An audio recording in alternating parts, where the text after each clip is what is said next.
Nerdrotic.com. Welcome, travelers, to the fringes of reality, where the strange and mysterious meet, and the thin veil between fact and fiction is torn.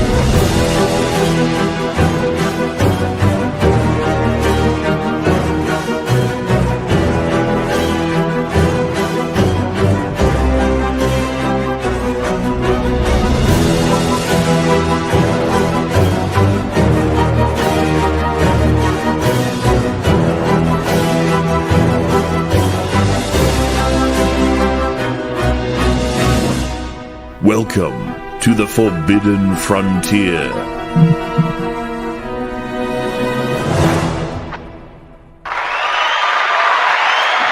Beautiful crowd. You're a beautiful crowd. We're late. It's my fault. I'm just going to early. Never blames me. Anybody. Anyway, well, we're early, but we're still late. We're late. So, yeah. But we have some great guests for you today. We have a fun show. We have authors, researchers, lecturers. They put on show. Well, I won't say shows, conferences. They put on tours. They're British. We have Megalithomania. We have Hugh Newman and Andrew Collins. Welcome, gentlemen. Yeah, good. Applause from the crowd. Good day to everyone. Hello. How many shows do you go on where you get live applause like that? Come on, really? Not a lot. Not in England. Everybody's too serious over here. They're just like, yes, Right. yes. Well, Hugh just got back from Mexico. How long were you there? About 4.5, nearly 5 weeks. Olmec land. Olmec land. Yeah. Yeah, I saw that little temple video. Go watch it. Go subscribe to Megalithomania. It's a great channel. And I never heard of it. I'd never seen it before. That was the first time I've ever seen it. It's a mouthful as well. It's called Chalcatzingo, and which means place of the venerated water. And it's basically an obscure Olmec site well south of the Olmec area. This is down in Morelos, which is like south of Mexico City, whereas most of the Olmec stuff's up on the Gulf Coast, for Veracruz, Tabasco, Villahermosa area. But yeah, and also while we were there, they repatriated one of the main. His Starlink went out. Uh-oh. God dang it. He just got repatriated. Yeah. So what was that stone called again, Garrett? It's got it like I'll bring it. the mouth of the cosmos. The mouth of Sauron. No, that's not it. I mean, it's what you generally call a porthole stone. Yeah. Basically, it's a soul hole, if you like. It's a portal between this world and the other. So, and quite clearly, it's a mouth, and it's probably linked with the Milky Way. In all honesty, because they saw the so-called galactic bulge, the very center of the Milky Way galaxy, which was a really bright area, as like this mouth of this great creature. Basically, I mean, it was often seen as a serpent, some kind of dragon. And it looks like you go on your journeys. You go on your shamanic journeys there. You'd go through the mouth of that monster into the sky world and come back out of it. So, that's probably what it represents. Yeah, it was broken. Hugh mentions it in the video. It was broken down into like 15 pieces. It was displayed in a museum. It's been gone from this location for about 80 years, and it was displayed in a couple of museums, and then it disappeared, and they found it in the hands of some private collector in Colorado, and they were able to get it back. So it's now back in Mexico where it belongs, and think of the artifacts that are in private collections right now. I know. That's actually very exciting though, because that means it's not lost. There might be objects out there that we think are lost, but aren't.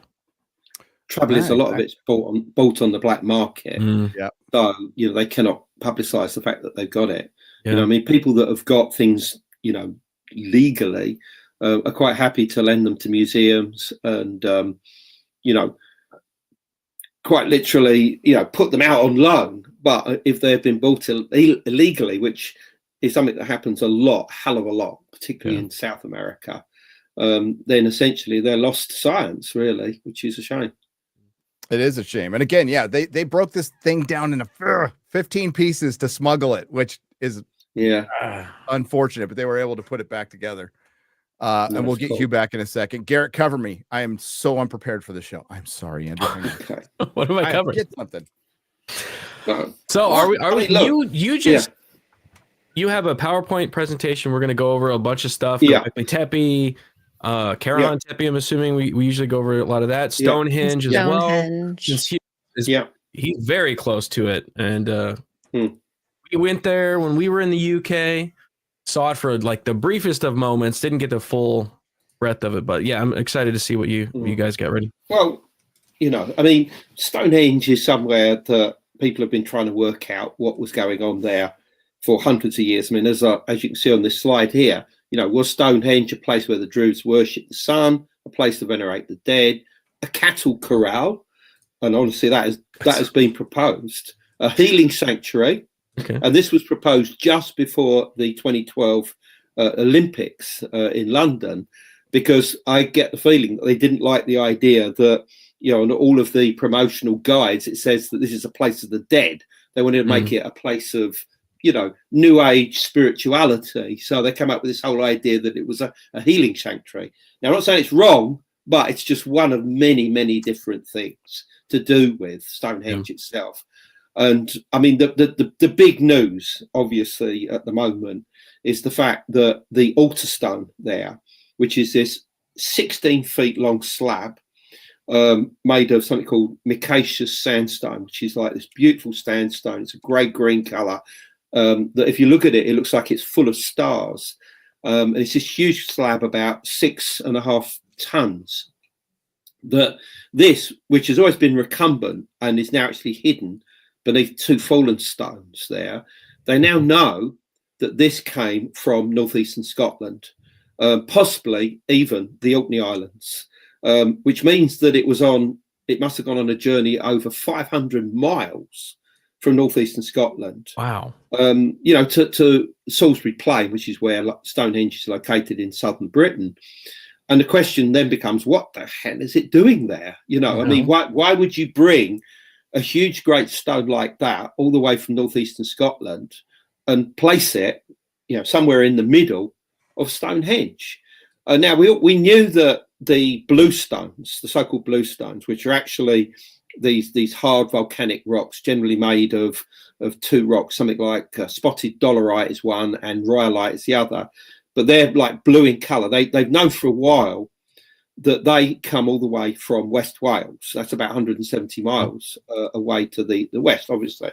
And this has been known for a long while. But to now know that arguably the most important stone comes all the way from Scotland is just mind-blowing. I mean, all of the archaeologists, Mike Parker Pearson, who is one of the main guys that does all the work there. I mean, they've just published an article on the altar stone.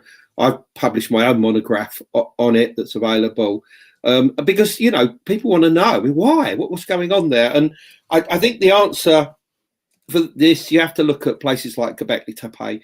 There you have these huge, great monoliths right in the center of the enclosures that are clearly anthropomorphic. They are, they're human-like in appearance. They've got arms. They've got these heads which are made of these T-pillars, the T-shaped terminations. They represent human beings, whether they're the ancestors, celestial beings, the first gods, whatever you want to see them. So they would have believed that these things had consciousness in them, that they would have seen them in terms of living entities. So that when you have these monoliths in Britain, the megaliths, if you like, they would have seen the same thing. They would have seen them as having a presence, having a consciousness. So, if you're moving from northeastern Scotland, like the builders of Stonehenge did, that's where they came from. They're the so-called grooveware culture. When they came to their new location in southern Britain, it's like, if they left behind that stone, it'd be like leaving behind your grandmother or something. You know what I mean? Yeah. We can't leave grandmother behind. We've got to take her with us, So that's why they would have taken stones like this and erected them. But that's only half the mystery, because the fact is that there's evidence there was 2 of these altar stones originally, and that they both stood just like the twin monoliths in Göbekli Tepe, and they were here at Stonehenge. Wow. Yeah. And this was before all this. What you can see on the screen now, those are the Sarsen ring and the Sarsen tritholon. They were put in place about 500 years after Stonehenge was originally created, about 3000 BC. And back then, all you had was the big earthwork, the big circular henge, which is this ditch and a bank that would have been a part of it. There was some other stones there, small ones, but these huge monoliths would have stood on their own, 16 feet tall, roughly side by side, and aligned, by the way, aligned to the winter solstice, we think, sunrise.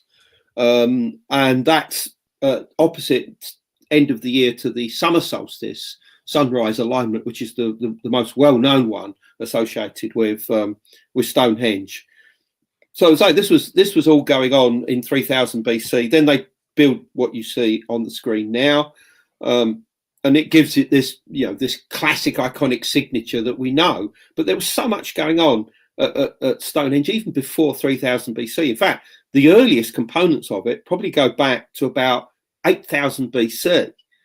There were huge posts, possibly 20, 30 feet tall, that were probably almost like Native American totem poles, that were just off of this site, and almost certainly they were aligned to the setting of the moon at its extremes during its 18.61 year standstill cycle.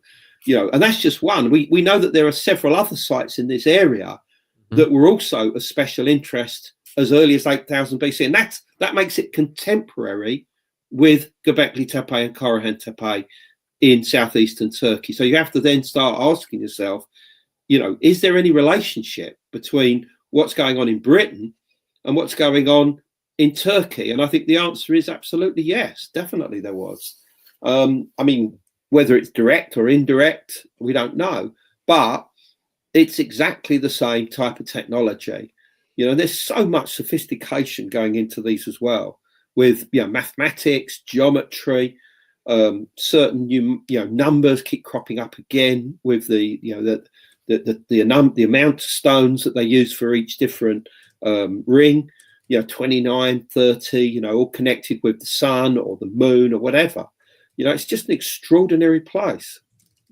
Well, it's not just the geometry and the stones itself; it's the engineering of how they built it, how they erected these stones in these locations. Like, that technology seems to be across cultural boundaries, and the connection is very obvious. Well, yeah, the ability to align things with the stars. There's engineering. That's a whole nother, there's math. Absolutely, and astronomy. Nobody was just lining it up with their thumb to the star. Like, there was a lot of work, manpower. They must have had some kind of they must have had some kind of supply of food, like you have to feed the workers to do this. And, Andrew's talked about it in the past. And what I want to go back to is, you said that altar stone, right? Yeah. Possibly came from an island. So that means it had to go over water somehow. Yeah. Well, the culture involved, the culture that was almost certainly responsible for building Stonehenge, are called the Grooveware people. And they emerged in the Orkney Islands of Scotland between about 3000 and 3200 BC. And suddenly there was this incredibly sophisticated culture emerges there. And they then start moving into mainland Britain and also into Ireland. So you have the Boyne Valley culture in Dublin, although some people suggest that may even have been up and running before the Grooveware people came along. But they also moved through mainland Britain. They go to Stonehenge, they go to Avebury, they go to the Isle of Anglesey off the Welsh coast, they go to West Wales and various other places as well. Also Yorkshire, areas of Yorkshire where the largest monolith in the country is a place called Rudston. And they basically integrate with the existing Neolithic peoples there, who are already building things like dolmens and these sort of encampments on the top of hills and things like that. But they're bringing their own religious ideas, and they almost create this nationalistic megalithic culture, quite literally. And this is something that the archaeologists are only now beginning to accept for the first time, that there was, a truly not global, but a national culture, a British culture that was unified through these people, the so-called Grooveware, and they're the ones that are responsible for the earliest phases of Stonehenge, probably from about 3000 to 2500 BC. In other words, everything that you see today, they brought down. And what's on screen now are the two altar stones, or certainly, an artist's impression of them. And as we say, one of them's made of this particular type of sandstone that glimmers. I mean, particularly when it gets wet and you look at it, it looks like basically a doorway full of stars. And I don't think that this is coincidental at all. And somebody actually just suggested to me yesterday, said, "Oh, do you think it represents the Milky Way?" And I said, absolutely. I said, because obviously that's the area where you have the most amount of stars, because it's the edge of our own Milky Way galaxy. So the further you look away, the more intense and the larger the number of stars that you see on the edge of what we call the galactic plane. And that's what the ancients were interested in. I mean, in North America, for instance, you have this belief called the Path of Souls. It's part of the Native American death journey, where at the point of death, or at the point when a shaman wants to enter into the sky world, they make this leap of faith. Generally, it takes place on the winter solstice before sunrise, and they go to the constellation of Orion.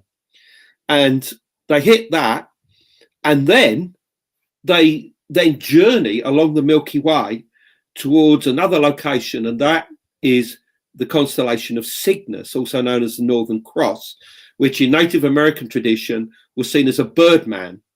And weirdly enough, it's a birdman with that's called Brain Smasher, literally Brain Smasher. And the reason for that is because it releases the soul when it reaches that point, because the ancients, not only in North America, but also in places like Göbekli Tepe and, the Levant, right the way down into Egypt, believed that the human soul was contained in the head or the skull. So it was only that was released to go into the afterlife.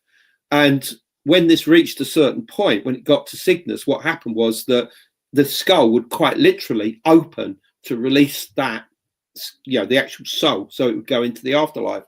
So in other words, you've got exactly the same type of belief and practices in North America as you almost certainly had at places like Stonehenge, and I would argue at Göbekli Tepe many thousands of years even before that. Yeah.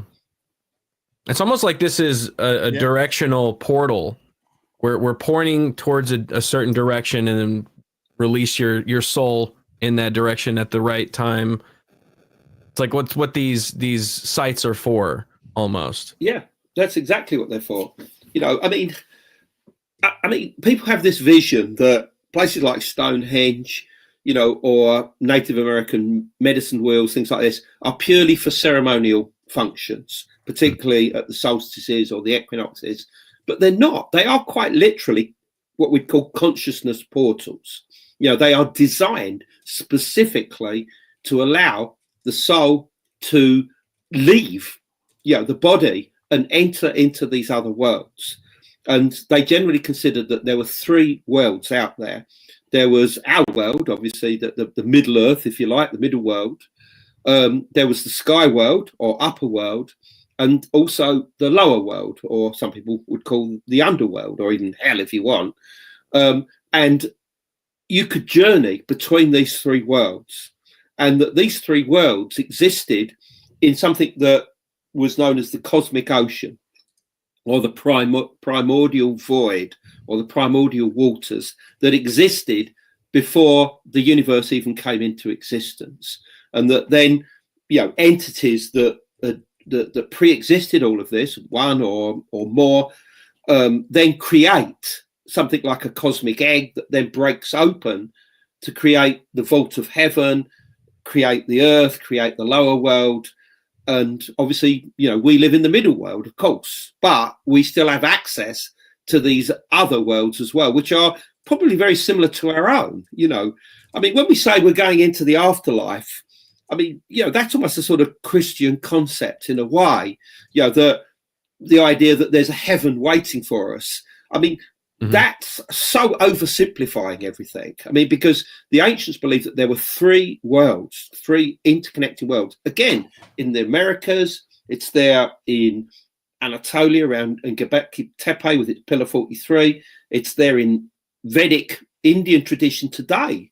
You know, I was talking to somebody that was an expert on Vedic tradition. I said, yeah, this is still believed by people to this day, that these three worlds exist, you know? Yeah, I mean, it doesn't go as far as Göbekli Tepe, but correct me if I'm wrong. I'm not a researcher. I'm just a guy who reads a lot of books. But the brain smasher is similar to the Egyptian god. Was it the one that's got a crocodile face? Oh, yes, yeah. Yes and no, because the path of soul's death journey for the Native Americans is that when you reach Cygnus, this Birdman brain smasher, there are two options, and depending on how righteous your soul has been during its life, again, obviously you have this in ancient Egypt, you will either be allowed to take one of the paths, because Cygnus is where the Milky Way breaks into two separate streams, okay, in the middle of which you have what's known as the Dark Rift.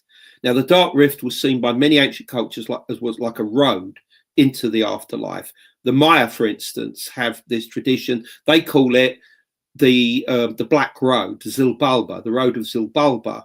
And you know, the image that you showed earlier from the Olmec of that weird soul hole thing that Hugh has been doing the video on, that is the same as the Road to Zilbalba. That's like an entrance into it, but from the much earlier Olmec tradition.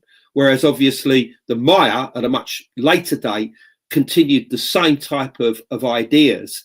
And they have this creation myth and story known as the Papal Vu, which talks about the so-called two hero twins going to get revenge of their father that's been killed and his head chopped off by these gods. And they take the road to Zilbalba and go into the next world, where they encounter these gods and they have this game, and eventually they win and they get the soul back of their father.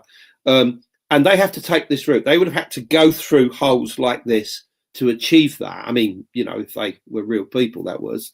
So that's what you're seeing here. That is a hole, quite literally, into another world. So I love, I mean, one of the things I adore about this realm of alternate research is how many things they're not completely similar, but they're connected. You hear echoes of religions across oceans, separated by hundreds, sometimes thousands of years, having a lot of similarities. You can it's kind of like a subgenre in music, right? It's like it branched off from like a main source, and we're seeing so much more of that now, which is amazing, which is absolutely amazing. I wanted to mention this up front. Andrew has a book, Karahan Tepe. Oh yes, thank you. Okay, available on Amazon. Civilizations. Oh, sorry. Yeah. Civilizations. Thank you. Anunnaki and the cosmic origins of the Serpent of Eden. So just came out. A lot of what we're talking about is in there, but obviously what we're talking about goes far beyond that. But I mean, okay, right. So, is there some kind of global civilization of the past? Is there a lost civilization? Obviously, Graham Hancock says there is. You know, I've talked about these in books, but the problem is that we have people like Flint Dibble, you know, who obviously came on Joe Rogan recently, had a huge conflab with Graham Hancock, you know, about everything from the lost civilization to Atlantis to maritime cultures in the late Ice Age, etc. And Flint Dibble is now writing a book all about Atlantis. He claims to be the first ever academic that's writing about Atlantis, which is just not right. I mean, the various academics have written about it, to be honest. And it's going to be a hatchet job. There's no question about that. I mean, it's basically going to say there was no Atlantis, there never was. Plato didn't even write about one. It was just some conceptual idea that he had in his mind when he wrote the first of two books that feature Atlantis, which is the Timaeus, and then the second one was the Critias. Therefore, if there's no Atlantis, there's no lost civilization. But I mean, that's just ridiculous. I mean, yes, I think you've got to be very, very careful with the whole concept of Atlantis, because we've been brought up with a lot of ideas on Atlantis that have come out of Victoriana, basically. Madame Blavatsky, psychics channeling Atlantis and seeing airboats and crystal power, death rays and stuff like this, which obviously has become very popularized in pop culture, and that's what people think Atlantis is. So in a way, somebody like Flint Dibble looking at this, understandably, I suppose, thinks, well, this is all rubbish, and we shouldn't be using this as evidence of a lost civilization. What do you think, Hugh? Now you're back with us. I agree with everything Andrew said, even though I heard less than half of it. No, I mean, okay, look. So well, you can finish each other's sentences. It's all good. We can, yeah. The terrible twosome on ancient aliens, It's disingenuous because, like, if you're gonna honestly write a book about the Atlantis, you have to accept that there's the fictitious pop culture version, and there's also the arguments that everybody that talks about Atlantis actually has.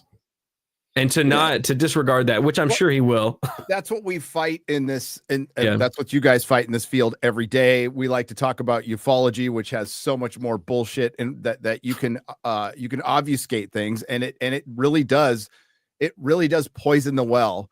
And I think what you guys are trying to do is seriously ground the Atlantis. I mean, we put it in air quotes. Something came before. There was a cataclysm. Yeah. We know there was a cataclysm. Yeah. What caused it? That's still up for debate, but we know it happened. And why not? Like, why not think about this? Why not research this? Why not question it? And it's really, Dibble coming out. He's already been caught lying.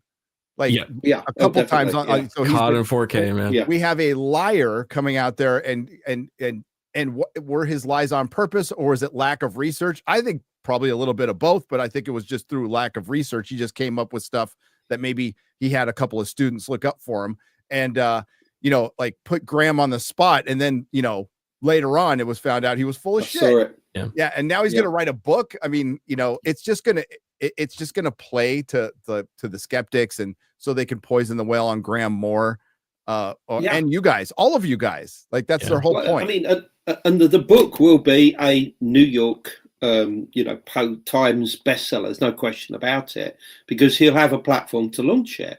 I mean, there are already articles about it in leading legacy media right now, even though he's writing it at this moment. I'm sure he's got a huge deal with the publisher, and ultimately good luck to him. But this is the thing. Okay, we all know that there was, as you quite rightly said, a lot going on prior to the time of the Younger Dryas event. And this was triggered almost certainly by a cosmic object coming in, most likely fragments of a comet that broke up as they entered into the Earth's atmosphere, probably into thousands of parts, and peppered the entire Northern Hemisphere from North America all the way across to Europe, right the way across to the Middle East. I mean, within 150 miles of Göbekli Tepe, there would seem to have been an air blast at a place called Abu Huraira on the Euphrates. I've written about these in my books extensively for years. But the important thing is, that this event occurred. Okay, there may be some debate as to what triggered it, but it occurred. It was a 1,200-year period of what you'd call a mini ice age, basically. And this was after the real ice age that had finished. Right. And everything had warmed up for a couple of thousand years. Everything was great. It was a new golden age. And then suddenly you have this comet breaking up and throwing everything into abeyance once more at a time that must have been a really terrible time to exist. And then directly after this, you've got Göbekli Tepe. I mean, the exact date, 9,600 BC, is when the Younger Dryas ends. And this is the precise date that we're given for the foundation of Göbekli Tepe and presumably, the other so-called Tash Tepeler sites that are now coming up, like Karahan Tepe and Seyburge and Sefer Tepe and places that you and I go to regularly. So what is the link? And I think the link is that people, their state of mind was completely different after this event.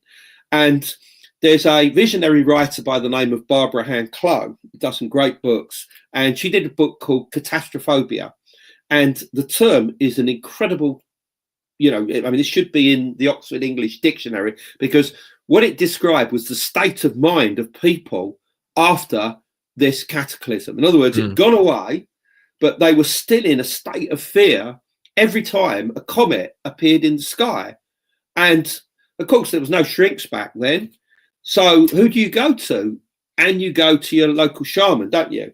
And you say, look, please, can you make this stop? And I think that what happened is that this coincided with people inbound into Anatolia, modern day Turkey, that are probably coming in from the Russian steppe, probably coming originally from much further east, as far as Siberia, Mongolia. And these people are incredibly sophisticated, but very clever as well. They're almost certainly traders in exotic materials, probably in drugs and other things like this. So they're able to access into communities. And, they probably have a knowledge of astronomy, astrology, cosmology, etc. And they're coming into an environment where the local people are still in this state of fear. And I think that the local people turned to them and said, look, can you help us? And they said, look, we can sort it out, but what you'll need to do is build these monuments for us, with all these T-shaped pillars and the rest of it.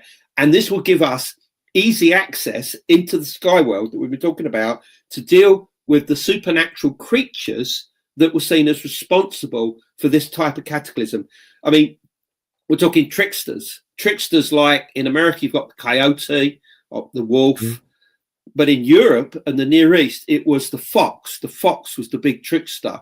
And that's why you see foxes all over the stones, I think, at Göbekli Tepe, why some of the monoliths actually have these fox pelts.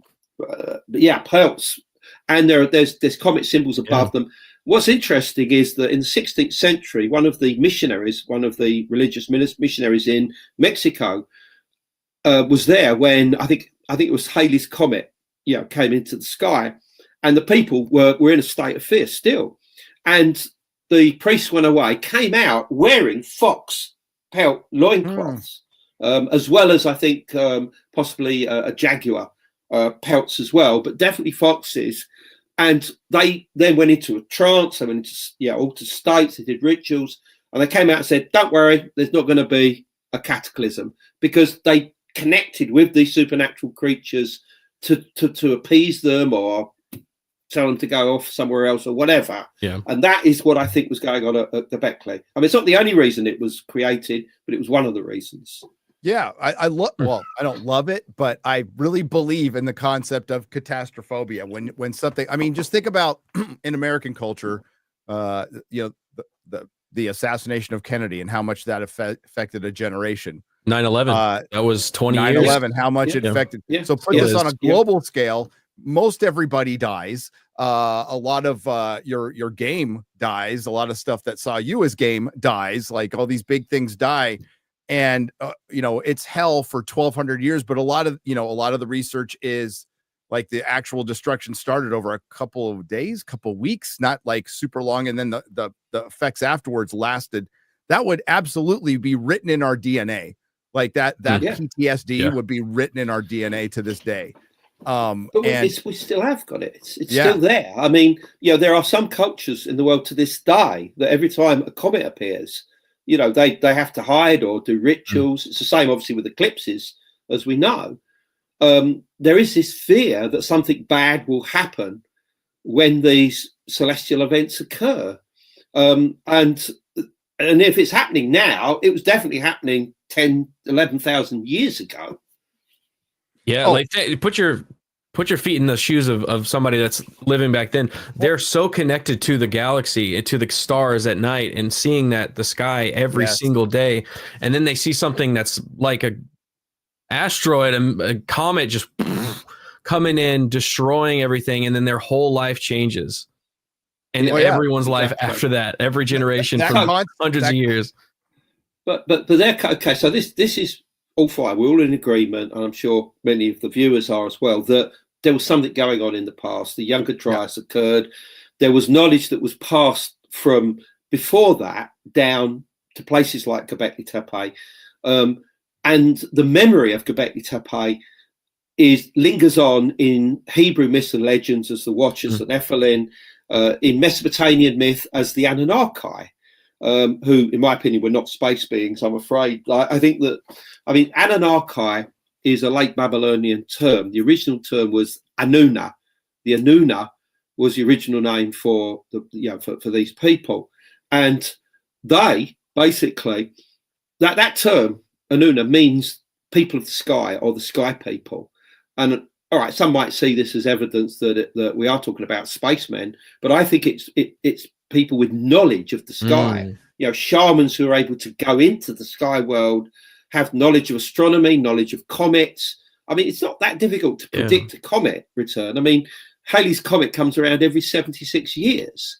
How many generations would it take for you to work that out? You know what I mean? Yeah. And if you had that knowledge and nobody else does, you're the only person that has that knowledge. There you go. You can be like, in 3 weeks, something's about to happen. And then it happens. Whoa, that guy's magic.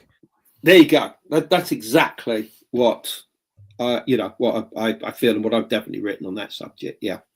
Hugh, you're back. How's that Starlink going? You're muted. Well, is that Starlink? Right. Yeah.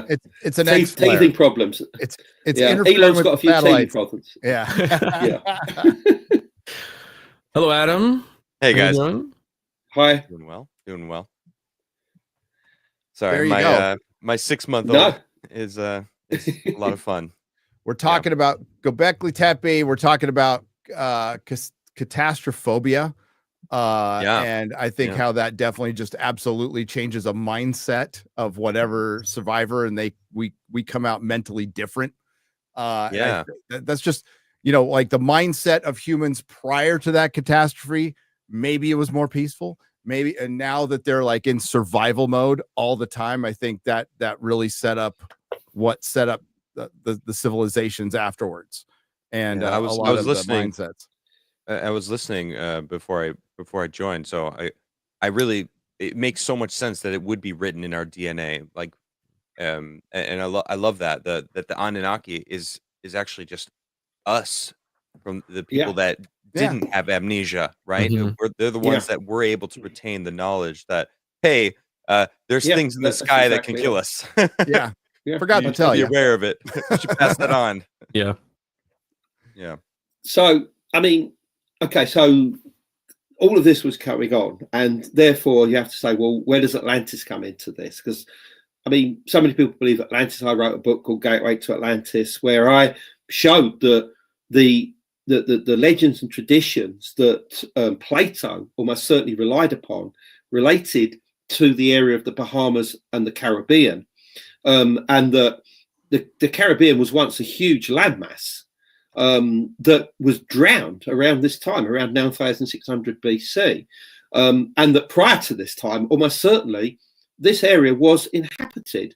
And there are a number of archaeological remains off of the coast of various of the Bahamian islands, most obviously, Bimini.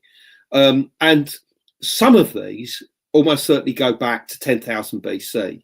My good friend Greg Little, who obviously Hugh knows very well. I mean, he and his wife Laura dove onto these archaeological ruins, I don't know, 50 times, let's say, in the 90s and the 2000s, and were able to confirm their presence. They talked about them a lot, written about it, to do lectures. And I mean, there's no question that there was some kind of high culture in that area. Is it the Atlantis that Plato talks about? Not necessarily. I mean, so far, none of these ruins have produced a stone that says "Welcome to Atlantis." You know what I mean? That just doesn't exist, and it hasn't been found anywhere in the world. So, I mean, Plato's Timaeus, the first book that talks about Atlantis. I mean, it's a book that's got a whole load of things about science and philosophy, obviously, in it, but it also got the story of Atlantis. And in many ways, the way that he does it as a form of a dialogue is almost like a novel. I mean, it's a novel between historical people of the past who are sitting around a table discussing it. What do you think, Mr. Socrates, or whatever? You know what I mean? It's a debate that's in itself fictional, and I think that we have to be aware of that. But Flint Dibble says that this was purely the creation of Plato.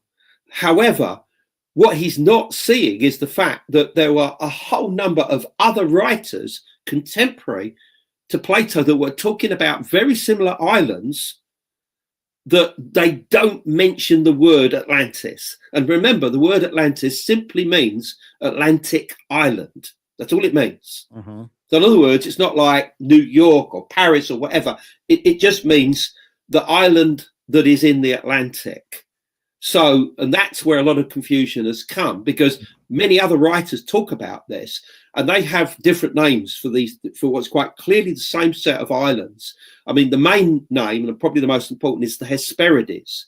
The Hesper or Vesper means in the direction of the evening, that the sun's setting. And it said that these had navigable rivers, they were inhabited and whatever. And the interesting thing is that they also talk about cataclysms destroying, that area of the world. And this is what, this is available stuff. This is what I wrote in my book, Gateway to Atlantis, which came out in 2000, that talked about this and talked about the younger Dryas being responsible for drowning the Bahamas, probably drowning large parts of the Caribbean, particularly Cuba. Cuba, I think, was the flagship of Atlantis, in my opinion. And that's one of these unexplored areas that Americans in particular are just dying to get into, to explore. And there's still problems, as we know.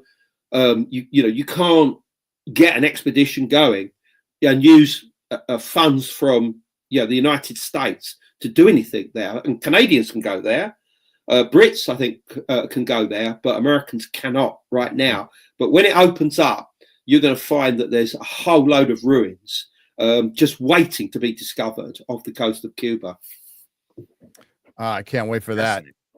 Hopefully that comes soon. Yeah. Well, I mean, Dibble is he's just a shithead. But I think he's special. What gets undersold, I think, little bit. He's probably watching. He loves people talking about it. He will do. He's watching in his dad's coat right now. Find a suit that fits, dude. So no, I think we talk about it a lot, but it just does. I think it gets undersold that when the younger Dryas happened, our world it changed the world for our oceans are 400 feet higher than they were for the most of time before that. So in geologically speaking, a blip of time, our Earth has been like this, like with the current map. And imagine if our oceans went 400 feet up more now, and how much we'd lose. You'd lose half of San Diego. You'd lose a lot of Florida. New York's gone. New York's gone. You'd lose a lot of stuff. So like that, to say that, well, we haven't, his big thing was finding shipwrecks, right? And he got the number wrong. And we haven't found anywhere near the number he said, which was insane. But, again, he's been proven a liar. Go ahead and write your book. Be happy to read it. for free. But yeah, I'll Tortuga that shit, Flint. But I will pirate that stuff. I don't care. But and he could pirate my book if he wants to pay me back with that. But don't pirate these guys. But seriously, he'll probably get on the rounds again. He was just on Concrete. And I don't know, for an academic, he doesn't strike me as somebody that incredibly bright. He just regurgitates stuff. And I don't find him a compelling speaker. I don't think he's actually, I don't know who the hell he convinces at this point. Isn't he an agriculture expert, like with the specific grains and stuff? Like he's outside of his domain, which like, hey, but we don't claim to be experts. And then he goes into this area and then lies about the thing he's supposed to be an expert on. Well, I've seen academics who are impressive people, like they're really effing smart. You know, he just doesn't blow me away in the intelligence thing. And I say that as a guy who's been kicked out of 3 high schools. I'm a retard, but like this, you know, he's not very convincing. And even though with the lies, some people perceived he beat Graham on that debate, I did not walk away from thinking that at all. I thought he looked like a complete a-hole at that point and just angry and isn't willing to look at anything with an open mind, which you would like academics to do. That's all. I think the problem is that I think he's speaking with the royal we, though. This is the problem. You know, he thinks he's speaking on behalf of the American, was it Association of Archaeologists, whatever. Yeah. And you know, they clearly not only hate the likes of Graham Hancock or anybody that's into the idea of a lost civilization, but you know, want to trash it and make out that the people that believe in it have, you know, are essentially on the wrong side of history. And that's a problem that you've got, because when somebody like Flint Dibble is talking on Joe Rogan as the royal we, in other words, I'm talking on behalf of all archaeologists, and we don't believe in this. We don't believe in lost civilizations. We don't believe in Atlantis. It's an echo chamber, isn't it? You know? Yep. That's it. He's not necessarily basing it on evidence, and maybe if he actually does do some proper research into Atlantis, then he may actually realize there is something in this subject. Well, and I hate absolutes when people say this can never exist. Yeah. Maybe most likely not to exist until we find more evidence. Then maybe I can believe that yes or no, it could exist or not. That's where he fails every time. All you have to do as an academic, you don't have to believe it, but like you always have to keep your mind open. So it's a really simple answer. It's like, well, we haven't, like from his perspective, we haven't found any evidence yet, but you never know. You know, they don't want to answer like that because, as Andrew says, they have to be the authority. They have to be the authority so they can keep getting their funding, a lot of it from our tax dollars, and or British tax dollars because he's over there. Yeah. Sorry, you can keep them, but you know, I like that. That's why they don't like competition. That's all it is, and the competition is people who just were genuinely curious, you know, and wanted to go out there on their own, and they can't compete against that, Andrew. They can't compete against you guys. You guys are doing the footwork, and you're not pretending to be authorities on anything. I watch all of your videos. I've read your books. You've got, this is what I think that, you know, pretty much this is where we might go. And you put out some theories out there, but you never say like, I definitively know, you know, and that's what you're meant to do, is ask questions and we'll come up with our own answers. We're smart enough to do that. Yeah. People like Flint Dibble don't think we are. We're the dumb masses and we'll think for you, you know. You see what Bright Insight has posted recently about Flint Dibble? He basically Flint Dibble's now Jimmy. Going around. Yeah, I have the quote here. He's saying, "Oh, you're gonna bring it up. This is great." Oh yeah, I saw this. This was the Peter Hotez of archaeology. Flint Dibble has doubled down, stating the beliefs in Atlantis and lost civilizations is the gateway to harmful beliefs in anti-vaxxing, climate change, anti-Semitism, and white supremacy. What? Yeah. Yeah. It's like, what? I mean, I'm not surprised. I'm not surprised given his performance in the Didn't he debate. try to deny the white but as I said, remember that this is the royal we. This is what the American Association of Archaeologists believe generally. So he's just stating what they consider as fact. Yeah, this is part of their echo chamber. And I mean, it's meant obviously to put down people like us, and it's worrying. It is worrying that you can be called this. I mean, I was called a white supremacist because in one of my books I talk about early civilization coming out of the area of Siberia and Mongolia and gradually moving eastwards down into Anatolia, modern day Turkey, Göbekli Tepe, and I was told, Jason Colavito in his review of the book said, clearly he must be a white supremacist because these ideas had been mentioned by Madame Blavatsky of the Theosophical Society in the 19th century, and that the Nazis use this as sort of evidence of some kind of superior race. You think, well, hold on, the evidence is pointing towards Siberia and Mongolia being incredibly important, and now Turkish archaeologists are saying exactly the same thing, that the people that created Göbekli Tepe, the prime movers, almost certainly came out of Siberia and Mongolia. So are they white supremacists as well, the Turkish archaeologists? I mean, it's just silly. Yes, really. the answer is yeah. Apparently so. Right. So silly. We've seen that argument in our parts too towards that. Yeah. So apparently, if you believe in Atlantis or you don't like the Last Jedi, you're just white supremacist. It's all the same thing. It's all the same thing. But it sucks that you got to go through. I saw you guys going through that from academia. To me, they lost the argument once they throw the Hail Mary of the white supremacist at you. That means they, which is just amazing because they have all the books, they have the resources, they have everything, the machine of the academia behind them, and they just got to throw out ad hominem attacks. Yeah, and it's ultimately sad. And just do it. Just keep doing what you're doing, and if it pisses them off, great. No problem. All the better. All the better.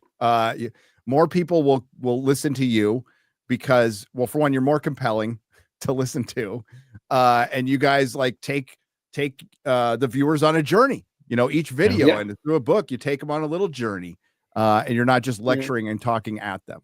It's boots on the ground. You're actually at these locations, looking at the sites, going through history books and putting all this stuff together, and they're doing it from an academic room somewhere on a campus and calling you a racist. So it's who has more authority here?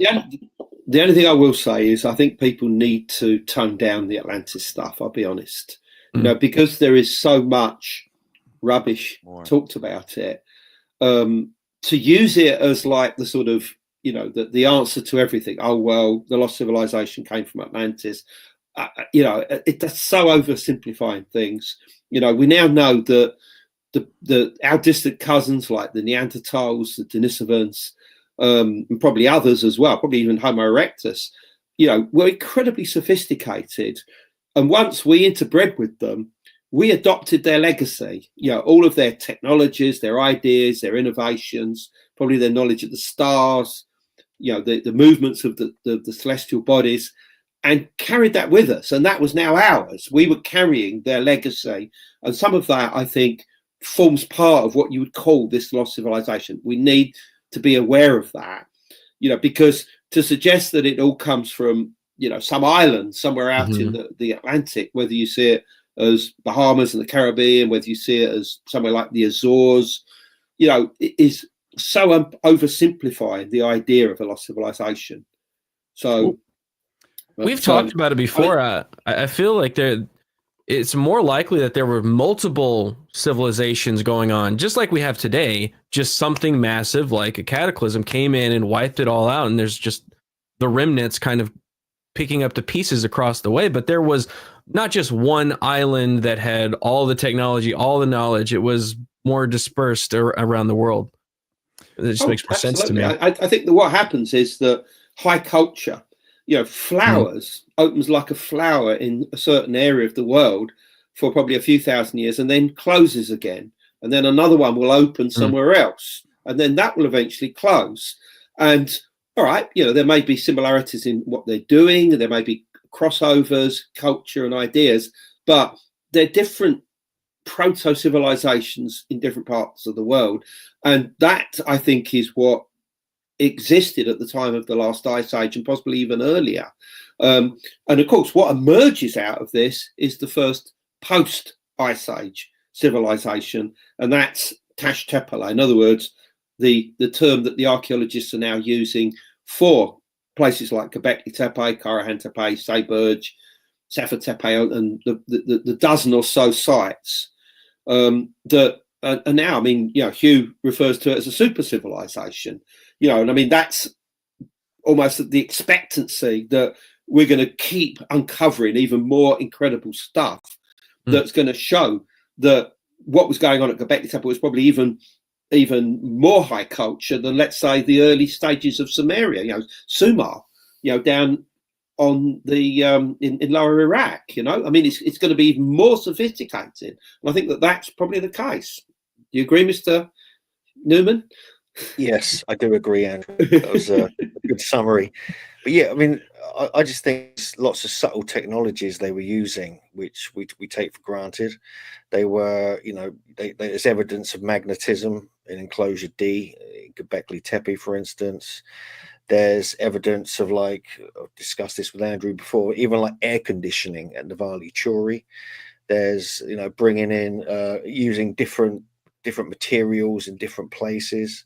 Also very advanced geometry and astronomy and water management and things like this. So I think there's going to be a lot to be uncovered. Ended on a point. He did end on a point, though. That's a good point. Yeah. No, it's a good point. Oh God, I forgot what book it is, but there is a book about like ancient sewage systems and drainage, and that shows you how like sophisticated an older civilization was. And we've had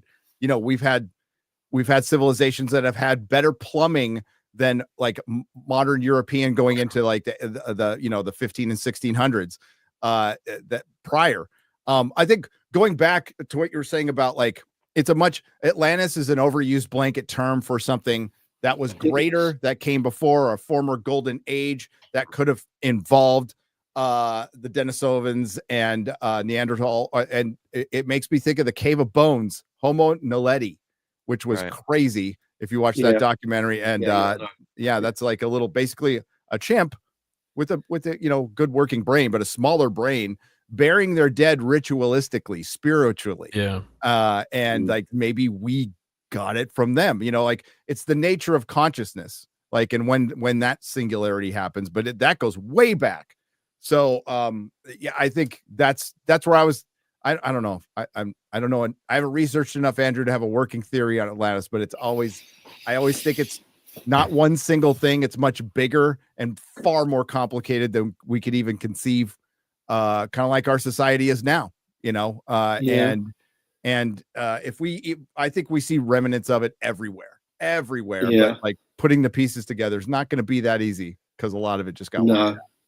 Andrew, do you think that these people that were coming from Siberia or Mongolia were actually also technologically advanced, like the Atlantis island empire known as the Atlantis? Do you think that they also lost a lot of technology or brought technology down? I think so. But you have to ask yourself what was going on in Siberia, Mongolia in the first place. Right. And the answer to that is our distant cousins, the Denisovans. That was their home territory. Siberia, Mongolia, China, possibly as far out as Taiwan.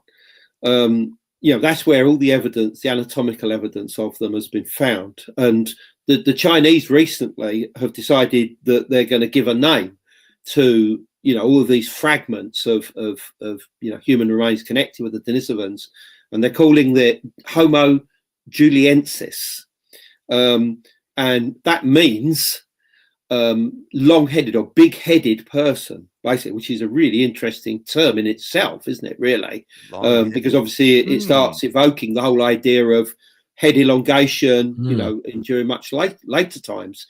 And so yeah, but the Chinese love doing this. I mean, they love claiming stuff for themselves. I mean, Homo erectus, for instance, you got Peking man or whatever it would be called, Beijing man today, I suppose. This was seen to be like one of the earliest examples of Homo erectus. And so they said that, that Homo erectus must have begun in China and moved outwards into other parts of the world. Whereas obviously the orthodox view is that Homo erectus came out of Africa about 2 million years ago. So in other words, claiming, humanity or the great starts of humanity in China is something that they do a lot. But as I said, they've used this term Homo juliensis now and have included all of the pieces of the Denisovans in it. Now, the interesting thing about the Denisovans is that they were high culture. There's no question about that. And what I mean by that is that they were sophisticated in nature. I mean, we talked about this before, but just look up the Denisovan bracelet. It's this beautiful bangle made of a green stone called chloritolite. That's it. It's about 45,000 years old. Some say it's earlier, and it's got a hole pierced through it so that you can, hang things off it.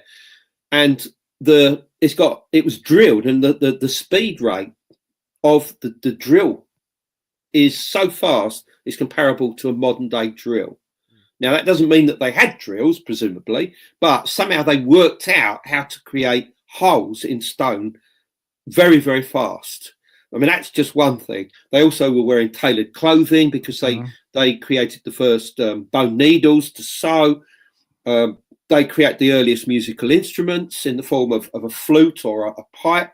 Fragments of that was found in this place called Denisova Cave.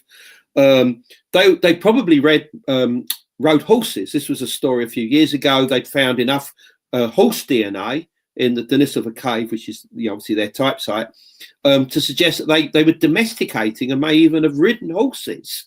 And there is an item which I've just been writing about, an article just come out, about this mammoth ivory cave lion, and it's got all of these notches all over it in groups, and it's all very specifically numerics to do with numbers like 8, 18. The total number is 72. It's very clear that this is done on purpose and relates to the movement of the sun and the moon, and almost certainly the planet Venus. And this is, again, over 45,000 years ago and attributed to the Denisovans. So all of that was going on then. Then our ancestors arrive in the area. Sorry?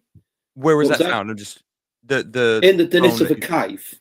Yeah, it's in the Denisova Cave in Siberia. The Altai mountains of Siberia. Okay. And I mean, that's just a few examples of them. So, and the other thing was that the toolkit, the flint toolkit that was used by Paleolithic peoples all the way down to and including Göbekli Tepe begins in this area of the Denisova Cave in Siberia and in nearby Mongolia. And it was carried gradually westwards into southwestern Asia and eventually into Anatolia, where it reached probably about 10,000 BC, so probably during the time of the Younger Dryas, as people were trying to go south when all of the cold climates were forcing everybody southwards, migrating south. And so, in other words, the toolkits that were used for tens of thousands of years were also created by the Denisovans. I mean, this is incredible stuff, and also good evidence that they are somewhere at the back of all of this activity at Göbekli Tepe. And again, this is stuff I've been writing about for ages, and and the archaeologists are now beginning to accept that. And there's some new evidence which is coming out, which is brand new, is that that in a cave in Turkey they found evidence of human remains, but also animal remains. And these animals are of a certain type of deer that can only be found in Siberia. And the conclusion that they're drawing is that Siberians must have been coming all the way on this, like this circular journey from Siberia all along the Russian or Eurasian steppe down into Anatolia, spending some time there before going back. So, there was a direct link with as far away as Siberia and Mongolia at this time. So, you know, to me, that this all makes sense, and it also gives us a direction from where all this incredible knowledge came from. It didn't need to have come from Atlantis. You know, that's what I'm trying to get at here. Yeah. Yeah. Here, I was going to show that picture of the bracelet again, but that's better. You got it. So, okay. Okay. When's that out? This was 2000. So that says 20,000 years ago. The Denisovans would have gone by that time. So that has to be attributed to, you know, one of our own ancestors. But I mean, yeah, I mean, it's obviously, what is it anyway? It's a pendant. Here's the pendant. Here it is. Right. Yeah, they found loads of them. But this is the Denisovan bracelet. I mean, it's extraordinary. I mean, you know, I mean, when that was finished, it would have looked beautiful. I mean, it's a sort of thing that would have been made, let's say, during Neolithic times in Turkey by the Göbekli Tepe culture. And yet here you have this, and there are other examples as well. It's not the only one that they found there. And even the stone that's used, that's not indigenous to Siberia at all. It must have come, the closest source was thousands of miles away in Kazakhstan, in Central Asia. So that shows that the Denisovans themselves must have been trading incredibly long distances. So, you know, I mean, what I'm trying to get at here is that, you know, it's easy to say, oh, it all came from Atlantis. The lost civilization came from Atlantis. I don't think we have to even evoke Atlantis, because there's so much other more exotic ideas that we can draw upon now. Yeah. Yes. Well, like you said, the flowers, you know, they could be anywhere on the planet, really. Yeah. And when they're blooming, technology is there. That bracelet's 40,000 years old in Siberia. That's during the Ice Age. So Siberia must have been warm, which is weird. Doesn't make any sense. No, I think it was probably pretty cold, but but warmer than North America.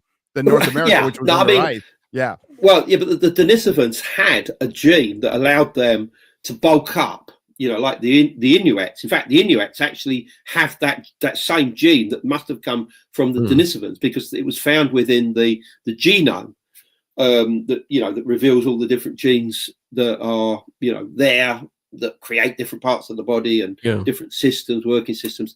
They had a gene that allowed them to remain in extremely cold environments. They also had a gene that allowed them to stay in incredibly high environments as well. And they passed that gene to the Sherpas of, you know, the Tibetan plateau and Nepal and whatever.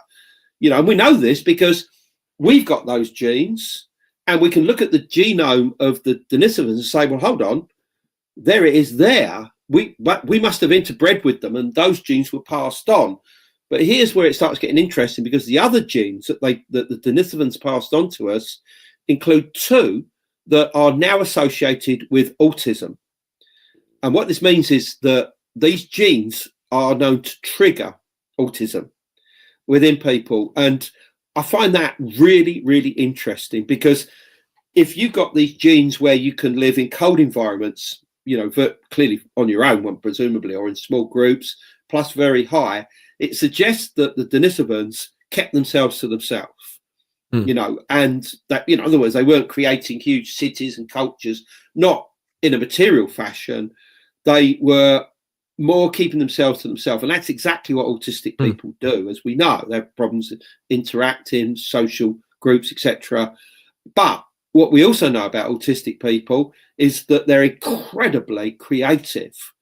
And, you know, can listen to music and repeat it immediately, or see art, or, you know, a calendar count. They can, you know, project forward to tell you what day of the week, you know, the September the 23rd is 2052 or whatever. I mean, you know, all of these incredible, you know, savant skills are the product really of autism. And if the Denisovans had those, that, you know, this same type of skills and passed on autism to us, then that could be one of the reasons why we suddenly started to develop so quickly after this time. when probably about 45,000 years ago, down into what's known as the Upper Paleolithic, and eventually this would culminate with the creation of the first post-Ice Age civilization at Göbekli Tepe and all the surrounding sites. That would make some sense. Yeah, mine might be Denisovan. Okay, Chad, I see you in there. But no, part of it is being obsessed onto one subject too. Focus. You're in survival mode. You're in it's called hyper focus. That's also a ADHD diagnosis comes with hyper focus as well. And that might be something from the survival instinct or just how they had to live, up there. And that's amazing. It's fascinating. Yeah, I love that. Yeah. I love that. Yeah, and I'm on the edge of the autistic spectrum. Apparently, according to the questionnaire I answered. And that does, it answers questions to me as well, about why I spent my youth collecting numbers, collecting this and collecting Roman pottery and pipes and coins and stamps. And it was like this obsession to collect information. And of course, eventually I'll go on to write books and putting all those facts into books. And I mean, this is just one product of an autistic mindset, really. And I mean, obviously some of the greatest minds that have lived were autistic in nature, Einstein, Nikola Tesla, probably people like Isaac Newton, all the rest of it, all seem to have this autistic gene, if you like. Yes. And it's probably why so many of them had trouble, not all of them, but some of the pioneers we've had out there had trouble in school, because that's been a commonality in a lot of ways, that where the school almost moves too slow for them and it tries to put them in a box and it just can't. That's why so many of us didn't really fit into that school. Not saying I'm a genius on any level, but we just had a different way of thinking. And we did not conform to that form of curriculum, and just some of us rejected it completely. And that's where we end up, but they still end up, Elon obviously is autistic, absolutely. There you go. Yeah. I know, but and proud of it. And that's, and maybe that's what it comes from, but that certainly, but it's just on a little side note, when you have smaller classrooms with autistic and special needs kids, and you keep those down to like 7 or 8 per classroom, and you have 2 teachers in that classroom who teach them individually, almost they do so much better. 1,000 times better. And once we pulled our kid out of public school and he went into high school, that it was a special needs high school run by a church, and he just blossomed. He blossomed. He wasn't bored by academics anymore because he had that little extra attention, and they were able to guide through his way of thinking and not trying to force him into a curriculum, right? If that makes any sense. So that worked for my son quite a bit. And it's I think that's fascinating to find out the origins of that. I'd love to know it was that and not from a shot or something like that. Yeah. Absolutely. No, I mean, I think the more we understand about people on the spectrum, the more they're going to shine as innovators of our society, and in the past, the present, and in the future. It's not really been until the last, say, 50 years that people have seen autism as socially acceptable. In other words, they've hide them away in some way. Whereas I think that now we're beginning to understand that some of the greatest innovations of humanity may have come from autistic people, and that we should encourage that. Absolutely. It's a gift. It can be a gift.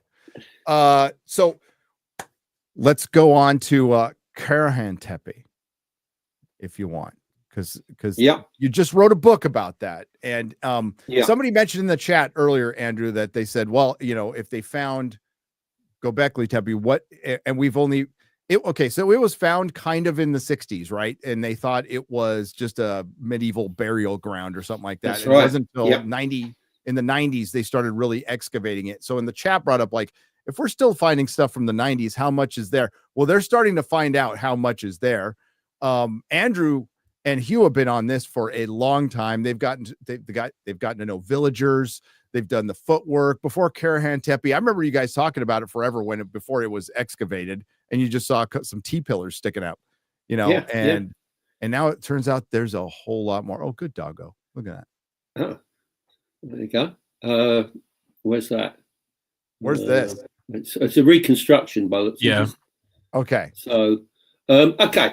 Right. Well, Karahan Tepe, it's the sister site of Göbekli Tepe. Göbekli Tepe we've known about, as you say. I mean, it was first surveyed in 1963 by the University of Chicago, but even though they found loads of flint tools, and they would have done, there were hundreds and thousands of them around there, they looked at the fragments, the stone fragments, the carved stone fragments, and they were so sophisticated that they were dismissed as remnants of a Byzantine building. In other words, a building that was probably no more than 1,000 to 1,500 years old. So, and they just left it and they walked away, and that was it. And then, and this is the most tragic thing, is that the hill on which Göbekli Tepe stands, which is at the southern end of the Taurus Mountains, was going to be destroyed so that they could take the stone blocks to use to create a new highway from Şanlıurfa to the city of Mardin. So the whole place was going to be destroyed. But just luckily, the owner had a statue that they found in their fields, which was actually phallic. I mean, very rude. And they'd been found in the field, and he didn't want to show it to anybody, but word got out that it was that he'd found something, and the local imam turned up and said, I understand you found something. What is it? Please, would you show it to me? And this guy was obviously, really reluctant to do this. This is the holy man of the village, but no, he said, no, that's not a problem. So he showed it to him, and he said, look, take it down to the local museum at Şanlıurfa, and they'll give you some money for it. So he went down to the local museum. He went down on his cart, apparently, and they got there and they showed it to an archaeologist. They said, nah, that's nothing. It's probably just made by, a local shepherd or something, got nothing better to do with his time. And the guy literally threw it away, threw the statue away. But luckily, they picked it up and they put it in storage in the museum. And Klaus Schmidt, who was the discoverer of Göbekli Tepe, he saw it and he said, where did this come from? And he was told, luckily one of the security guys knew the farmer. So he went to the site and he's looking around, and suddenly these local farmers turn up with shotguns, saying, what the hell are you foreigners doing in our field? So there was obviously a big kerfuffle. And eventually they understood, and basically that was the beginning of Göbekli Tepe, and that was in the mid 1990s, and excavations began there in 1995, just as I was writing a book called From the Ashes of Angels, which basically focused on this area and said you will find evidence of high civilization in this area, because this is where all the legends of the Garden of Eden, the Anunnaki, the Watchers, and Nephilim all relate to this area, and that this is a memory of the prime movers behind the foundation of civilization or the Neolithic revolution in this area. I had no knowledge at all of what was going on at Göbekli Tepe when I wrote that, and that book came out the following year, and I didn't know anything about Göbekli Tepe until the year 2000, when it was released to the public for the first time, a huge color article in a German magazine. And of course I looked at that, I said, well, there you go, that's your motherlode, there it is, that's what we've been looking for. But what I didn't know then, and wouldn't know until I first visited Göbekli Tepe in 2004, is that another site had been discovered about 25 miles away in the Tepe Mountains, a very remote area. And I saw a picture of a T-pillar, and it had this snake going up the side of it. And it was, the same as the sort of stuff you get at Göbekli Tepe. And I thought, I've got to find this. So a couple of days later, I was there for a big cultural festival talking. And I was out there a couple of 2 days later, and the driver and my interpreter were going to give up because nobody seemed to know anything about this. But then just finally, somebody pointed in the right direction. We got to this farm, and this little lad came out who's now an archaeological student and one of the curators, of the site. And he just pointed south at this limestone hill. And as I got closer, not only could I see stone tools everywhere, just like I'd seen at Göbekli Tepe, but there were all these T-pillars just sticking out the ground, and also fragments of these so-called porthole stones that were like right-angled, that they were just discarded around. I mean, they looked like literally from a medieval building. And yet it was clear that somewhere under this ground was something similar to Göbekli Tepe. So myself, generally with Hugh, we would go back there year after year, looking at the site. I mean, we know every corner of that place, every hill, every valley, every cave we've been into, exploring it, because we knew that this place was incredibly important. And then in 2018, I was there. I found out that it was about to be surveyed properly by the University of Istanbul. And then, of course, obviously, the coup hit and everything went quiet for a couple of years. And then suddenly they announced that they've discovered what you can see on the screen here now, this huge complex. But that was just below the surface of where we'd been walking for, literally decades. And here it was. And this just opened up a whole new avenue of research, really, which is why we're here now. And I mean, obviously, I've written the first book on Karahan Tepe. I'd already written a book called Göbekli Tepe, Genesis of the Gods, that came out in 2014. And of course, so this is like a companion volume to that, really. And I think that what's going on here is far deeper, far rawer, far more shamanic than what was going on at Göbekli. To me, Göbekli Tepe is almost like a cathedral in a way. What I mean by that is it's like a whole series of different chapels where you'd have different saints, the Virgin Mary, whatever, being venerated for particular reasons. And it's the same at Göbekli Tepe. You have the large enclosure, but then you have a couple of dozen smaller ones, which I think would be where people would go and probably stay for a while. They'd have their own little room, their own little T-pillars to do their own little rituals. They'd go there almost on pilgrimages, whereas Karahan Tepe is far deeper, far rawer. And I think that the main symbol there is the snake. It's everywhere. And that was the key to the shamanism that was taking place there. And I think that the snake that they were interested in is in the sky. I mean, what you've got a picture there of the head. I mean, he'll talk to you about this because he and JJ found this incredible solar alignment that takes place just after dawn on the winter solstice. And this is what happens today, in the modern day. But back in 9000 BC, the sun would have been just slightly lower, so it would have hit that head full on. And we think that it had a roof, and this is the only place where that dagger of light hits. And this is an extraordinary alignment, that must have involved incredible planning and understanding that wasn't just invented overnight. This is clearly something that's been around for hundreds, if not thousands of years, this style of creating architecture that's perfectly aligned to the solstices. And it was these alignments that really allowed me to try and understand better Karahan Tepe, because next to this is another little enclosure called the Pit Shrine. And this has got this weird, almost like a sort of swimming pool in the middle of it. That's what it looks like anyway, with this this area that looks like a sort of, place that you jump off into it as well. And this is aligned also to the solstice, but the summer solstice, not the winter solstice, the summer solstice, sunset. And if you stay at that spot for another 2 hours, when it gets dark, you would have seen the Milky Way vertical in front of you.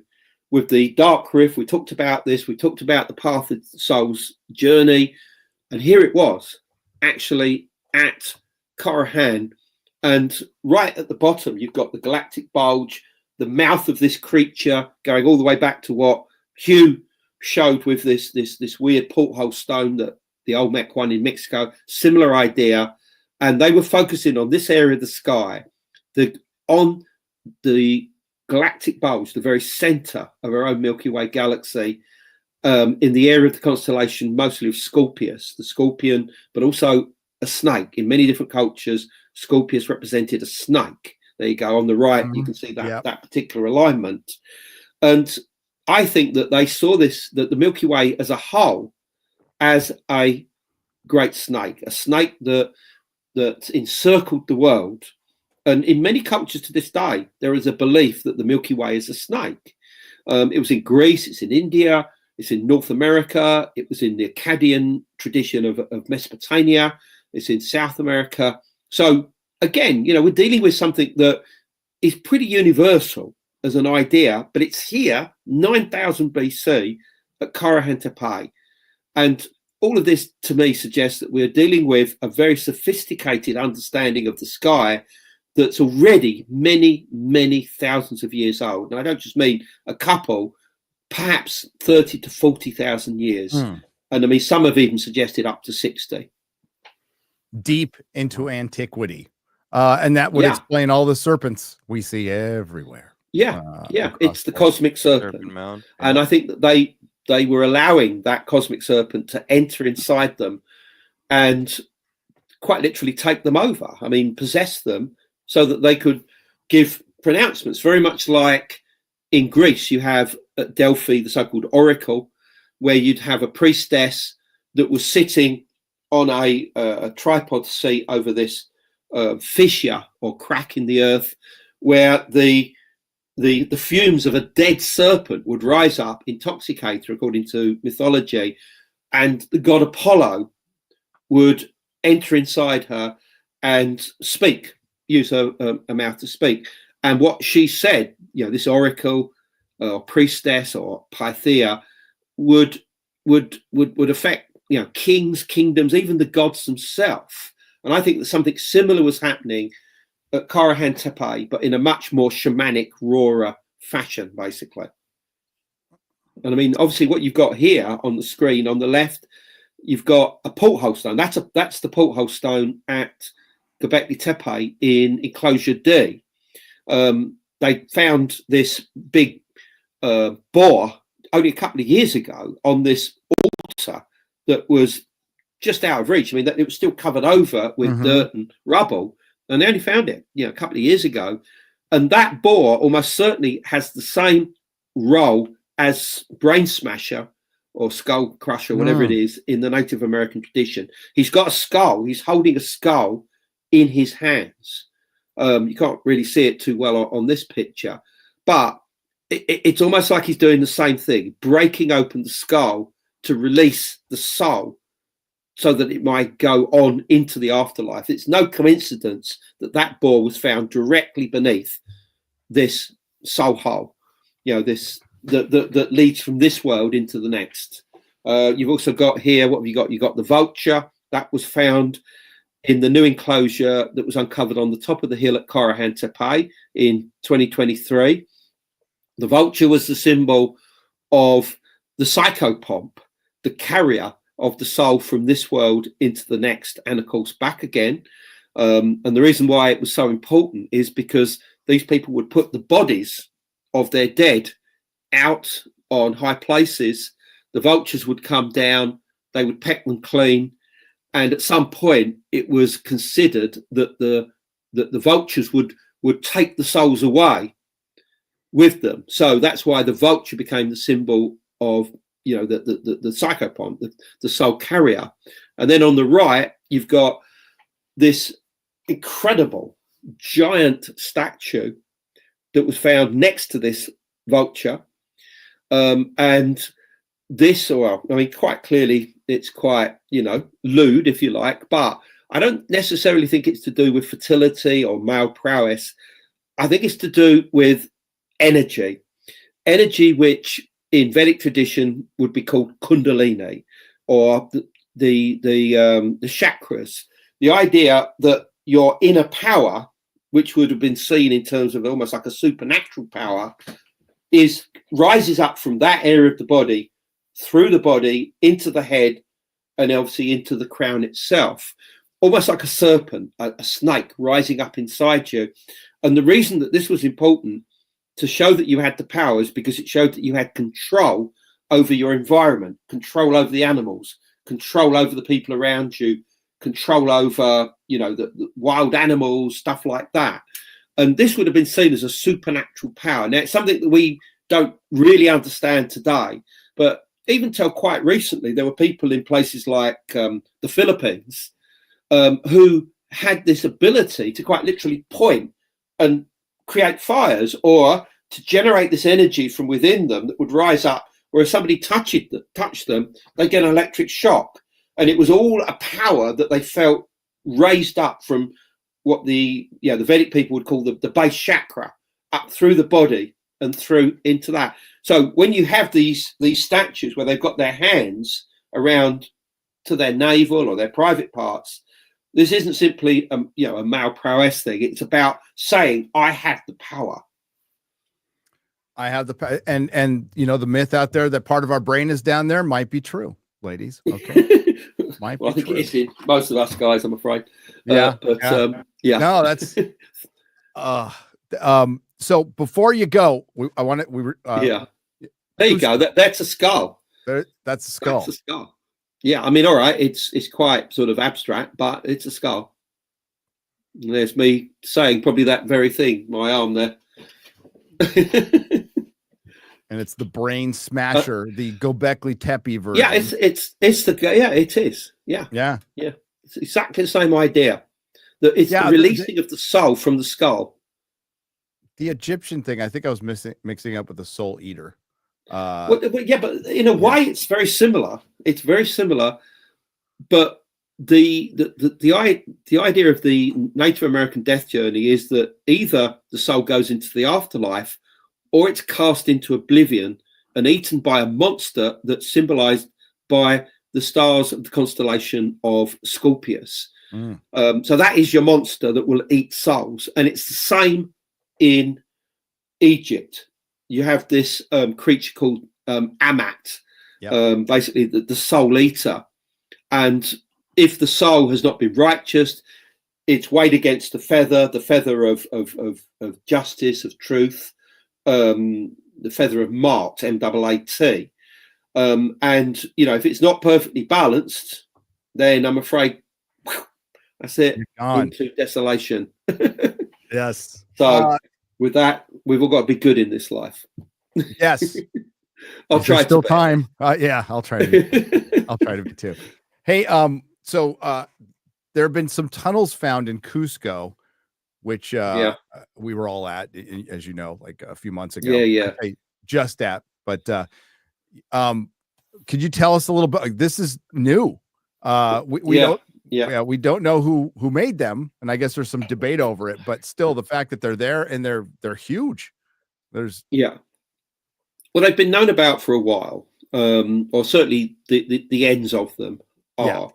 But obviously, what they've done is to use radar basically to trace their their route underground, and what this has shown is that they go from the Coricancha, which obviously is just coming up onto the screen right now, which is in the heart of Cusco City, and that they go all the way to Sacsayhuamun.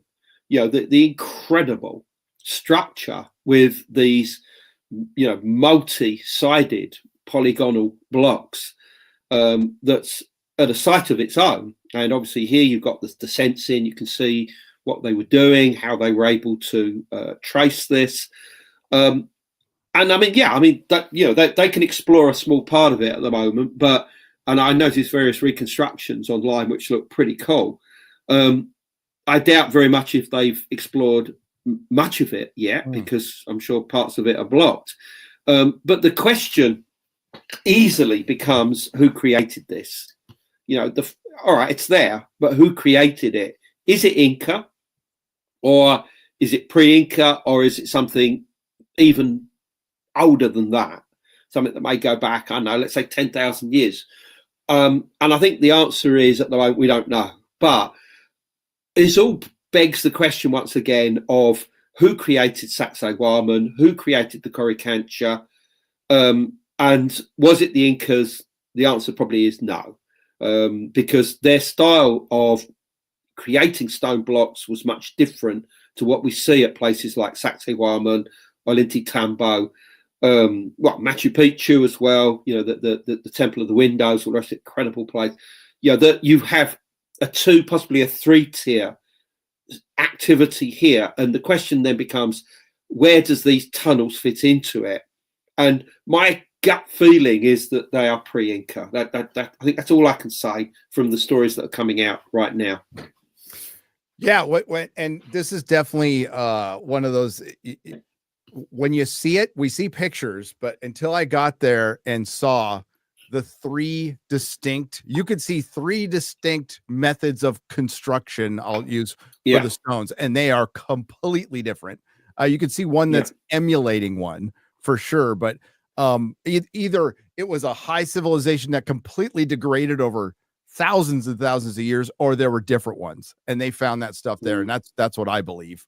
Going up to the Temple of the Sun, that big giant stone that has the shims in it, and they're like, oh yeah, and they point to the quarry, which is across the valley, where they drag that, and you're like, no effing way did anybody do that with loincloths on. I'm sorry, but it's crazy when you see it.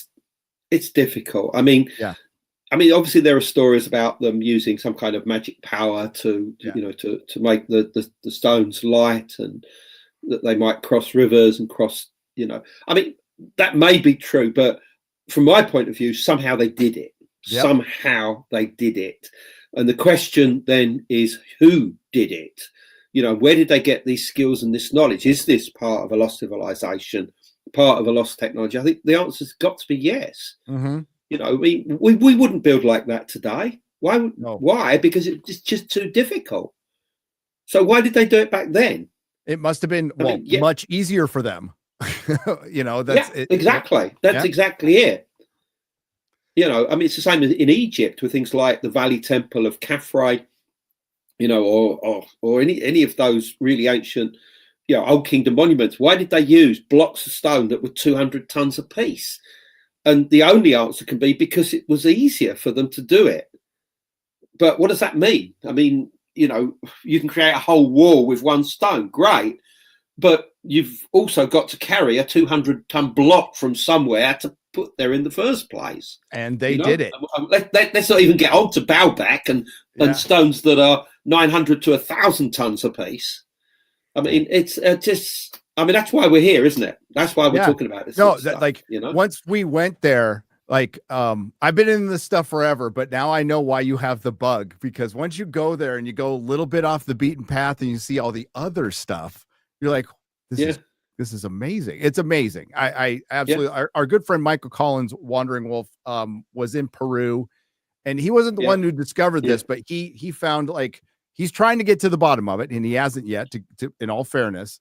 There's a Baalbek light stone in Peru, up in the north. And I've seen the video. And it's incredibly hard to get to right now. And they haven't found a quarry, and they probably won't, because it's so dense, and they need to clear the jungle. It's on private land. The people who own the private land aren't super interested in uncovering it.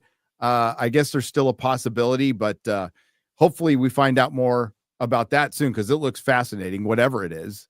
Again, not sure if it's natural. We can't say that for sure, or if it's man-made, but if you see it from, there's an aerial, there's a stone that looks like a Baalbek-like stone in Peru. Yeah. And it needs more investigation. Definitely needs more investigation for sure. But that's why great that you guys are going out there and doing this stuff. Yeah, we're going out there in November. I mean, we're doing a tour, Hugh and I and JJ, and please come along with us. I mean, all of the information's there on andrewcollins.com or megalithomania.co.uk. And yeah, we're going to Peru, we're going to Bolivia, and we're going to Easter Island. We'll be in Easter Island for a whole week. So that'll be pretty cool. And I mean, look, these are research trips. They're not simply, you go there and lay on a beach all week. I mean, these we discover things. The people with us discover stuff. It's incredible. That's how we're able to do it, by doing these tours. So I mean, so we're doing Peru. We're also going twice to Turkey this year in May and also in September. So all the details are there on the websites. We will join within the next 2 years. I promise we will join you on a tour. We will definitely go. I want to hang out. I want to go with you guys, and it's such a great idea. It's great fun. Yeah. It's fun. Yeah, I mean, you'll love it. I mean, you'll love Turkey. I mean, it'll blow your mind. I guarantee you, because we're not just talking about Göbekli or Karahan, but you build up, because you've got to go through all the Hittite stuff. You've got to go to Çatalhöyük, which is considered to be the oldest city in the world, 7,000 BC.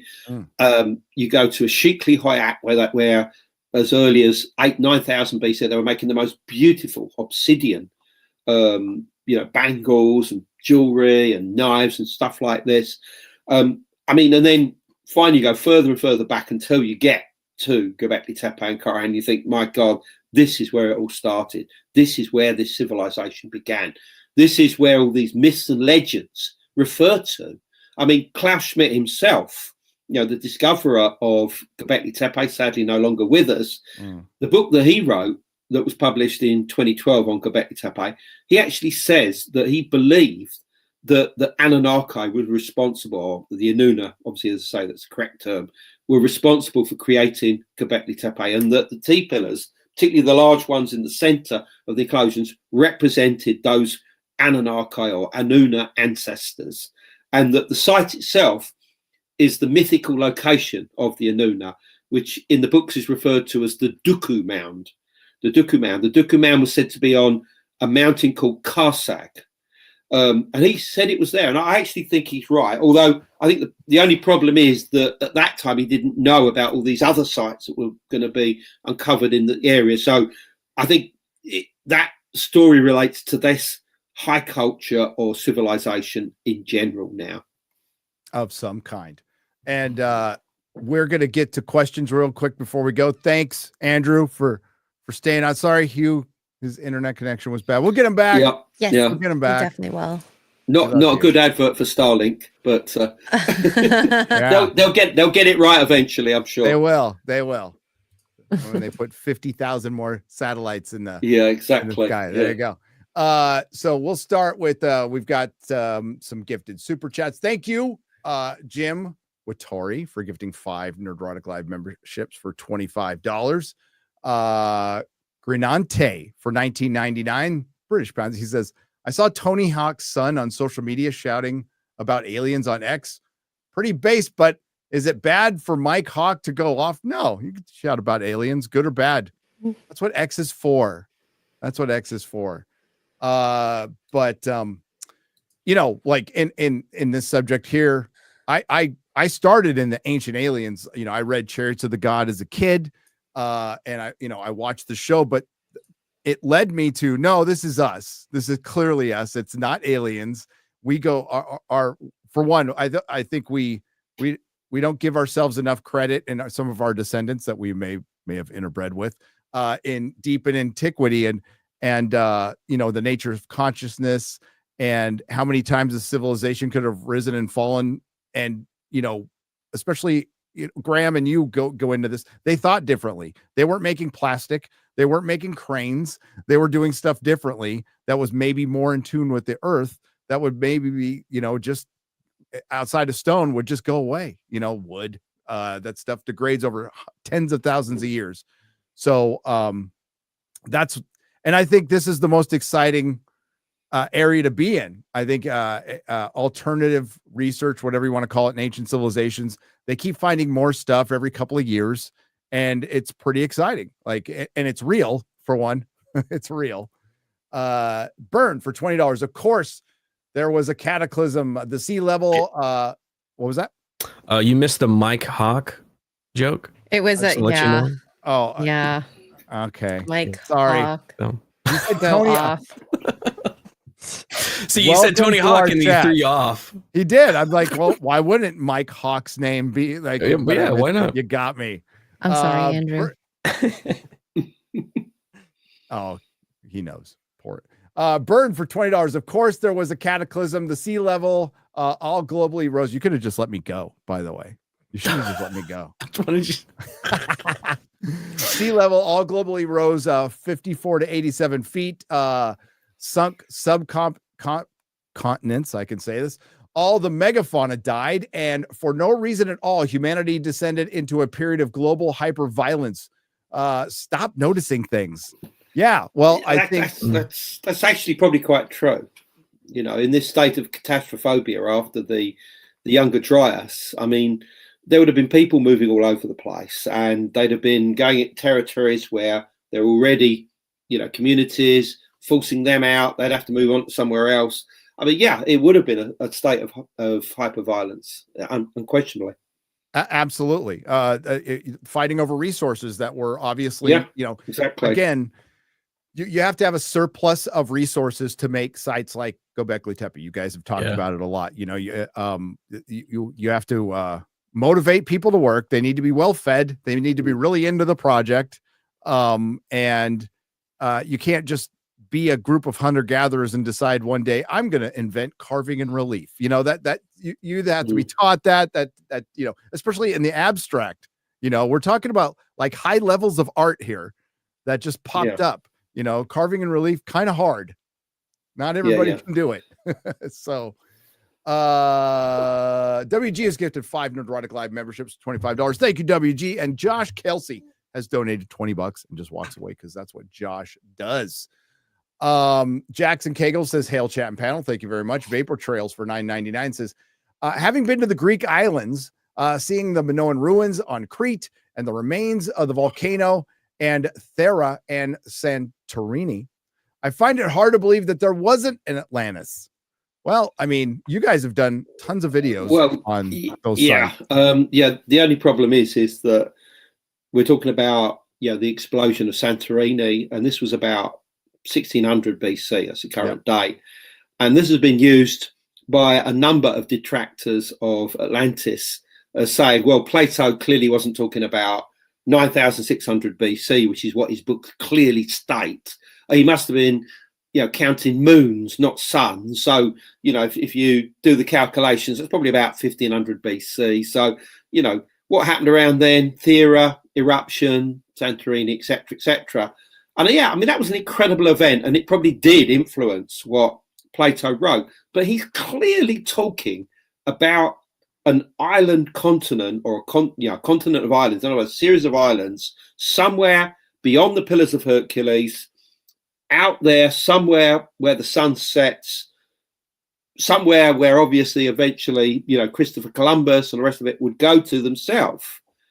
And it's clear that there was knowledge of the Caribbean and the Bahamas, probably as early as classical times.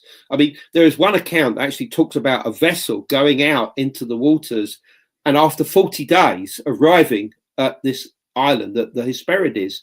And that's almost exactly the same time that it took Christopher Columbus in his boats to get over to the Bahamas. So, this is where Plato's ideas are coming from. They're not coming from inside the Mediterranean. Outside of it. And lots of evidence that there was people over here long before Columbus, and not just the Vikings. Somebody once said to me, Christopher Columbus was the last person to discover the Americas. Yeah. Why? Because he was the one that talked about it. Everybody else had gone there, and they just kept their mouth shut. Yeah. Because it was trading. It's all about trading. It's all about resources. The Carthaginians and the Phoenicians were unquestionably getting out as far as the Sargasso Sea, which stretched from the Azores all the way across to the Bahamas. Right, they end shortly before you get to the Bahamas. So we know that for a fact.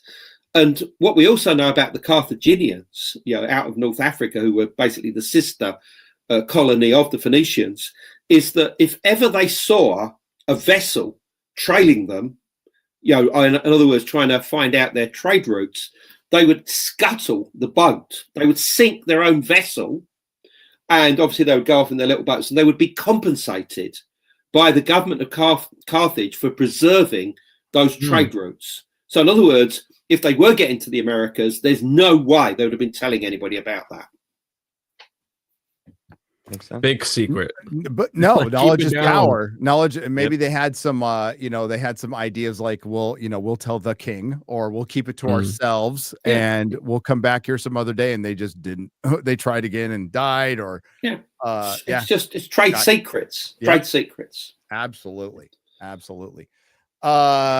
Stonehenge, you see now, was reconstructed in the 50s, says Simon Ho, for 2 Canadian pesos. Not quite, no. I mean, obviously some of the stones have been, re-erected, not many.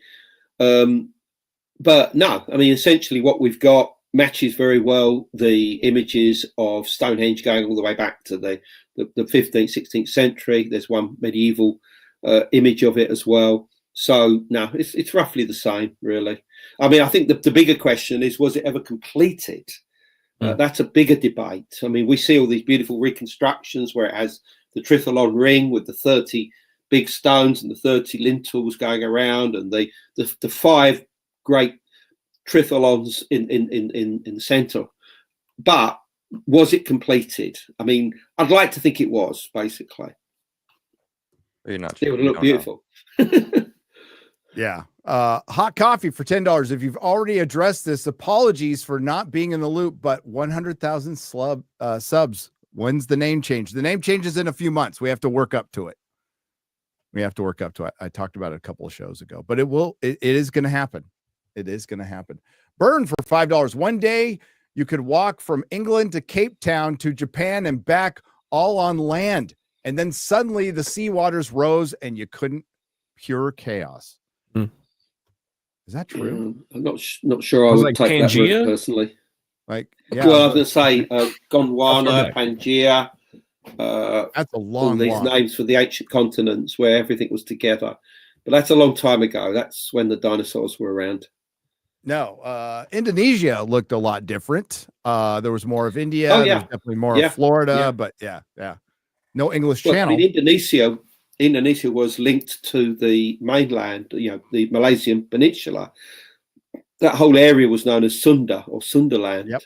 And of course, Graham Hancock has written and suggested that could even be, the site of Atlantis. And we know, Hugh and I have been to Gunung Padang, this incredible pyramid-like structure on the side of a hill in Java. With not Discoverer, but the guy that's done all the work that suggests it's very old, Danny Hillman. Danny Hillman, we spent a couple of days there with him, and I mean, there's no question that underneath the current structure of Gunung Padang is something much older. How old, we don't know, but some of the radiocarbon dating suggests activity on the site as early as 25,000 years ago. That's incredible. I mean, that doesn't necessarily mean that there's a huge, great monument there, but humans were coming to that place and doing stuff there, Yeah, I can't wait to find out what's underneath that mountain, because there's like I mean, Danny Hillman's a great guy, but he's having a lot of problems because he's a geologist and not an archaeologist. The archaeologists have ganged up against him and have prevented him doing any further research there. It's tragic because Danny's a great guy. I mean, he's got some really good ideas. Obviously, Graham Hancock's been out there. Danny was featured on the first series of Ancient Apocalypse, which if you haven't seen, obviously I recommend seeing that episode. It's a really good one. And it is an enigma. Gunung Padang is an enigma. But the problem is, it's connecting it with places like Göbekli Tepe. Can you state that it is as old as Göbekli Tepe? And unfortunately, we need more evidence. There was human activity there, But it's like Stonehenge. There was activity on the site of Stonehenge, and they were doing stuff 8 or 9,000 BC. But that's not Stonehenge itself. What we see today was only erected around 3,000 to 2,500 BC. So, you know, you have to be careful.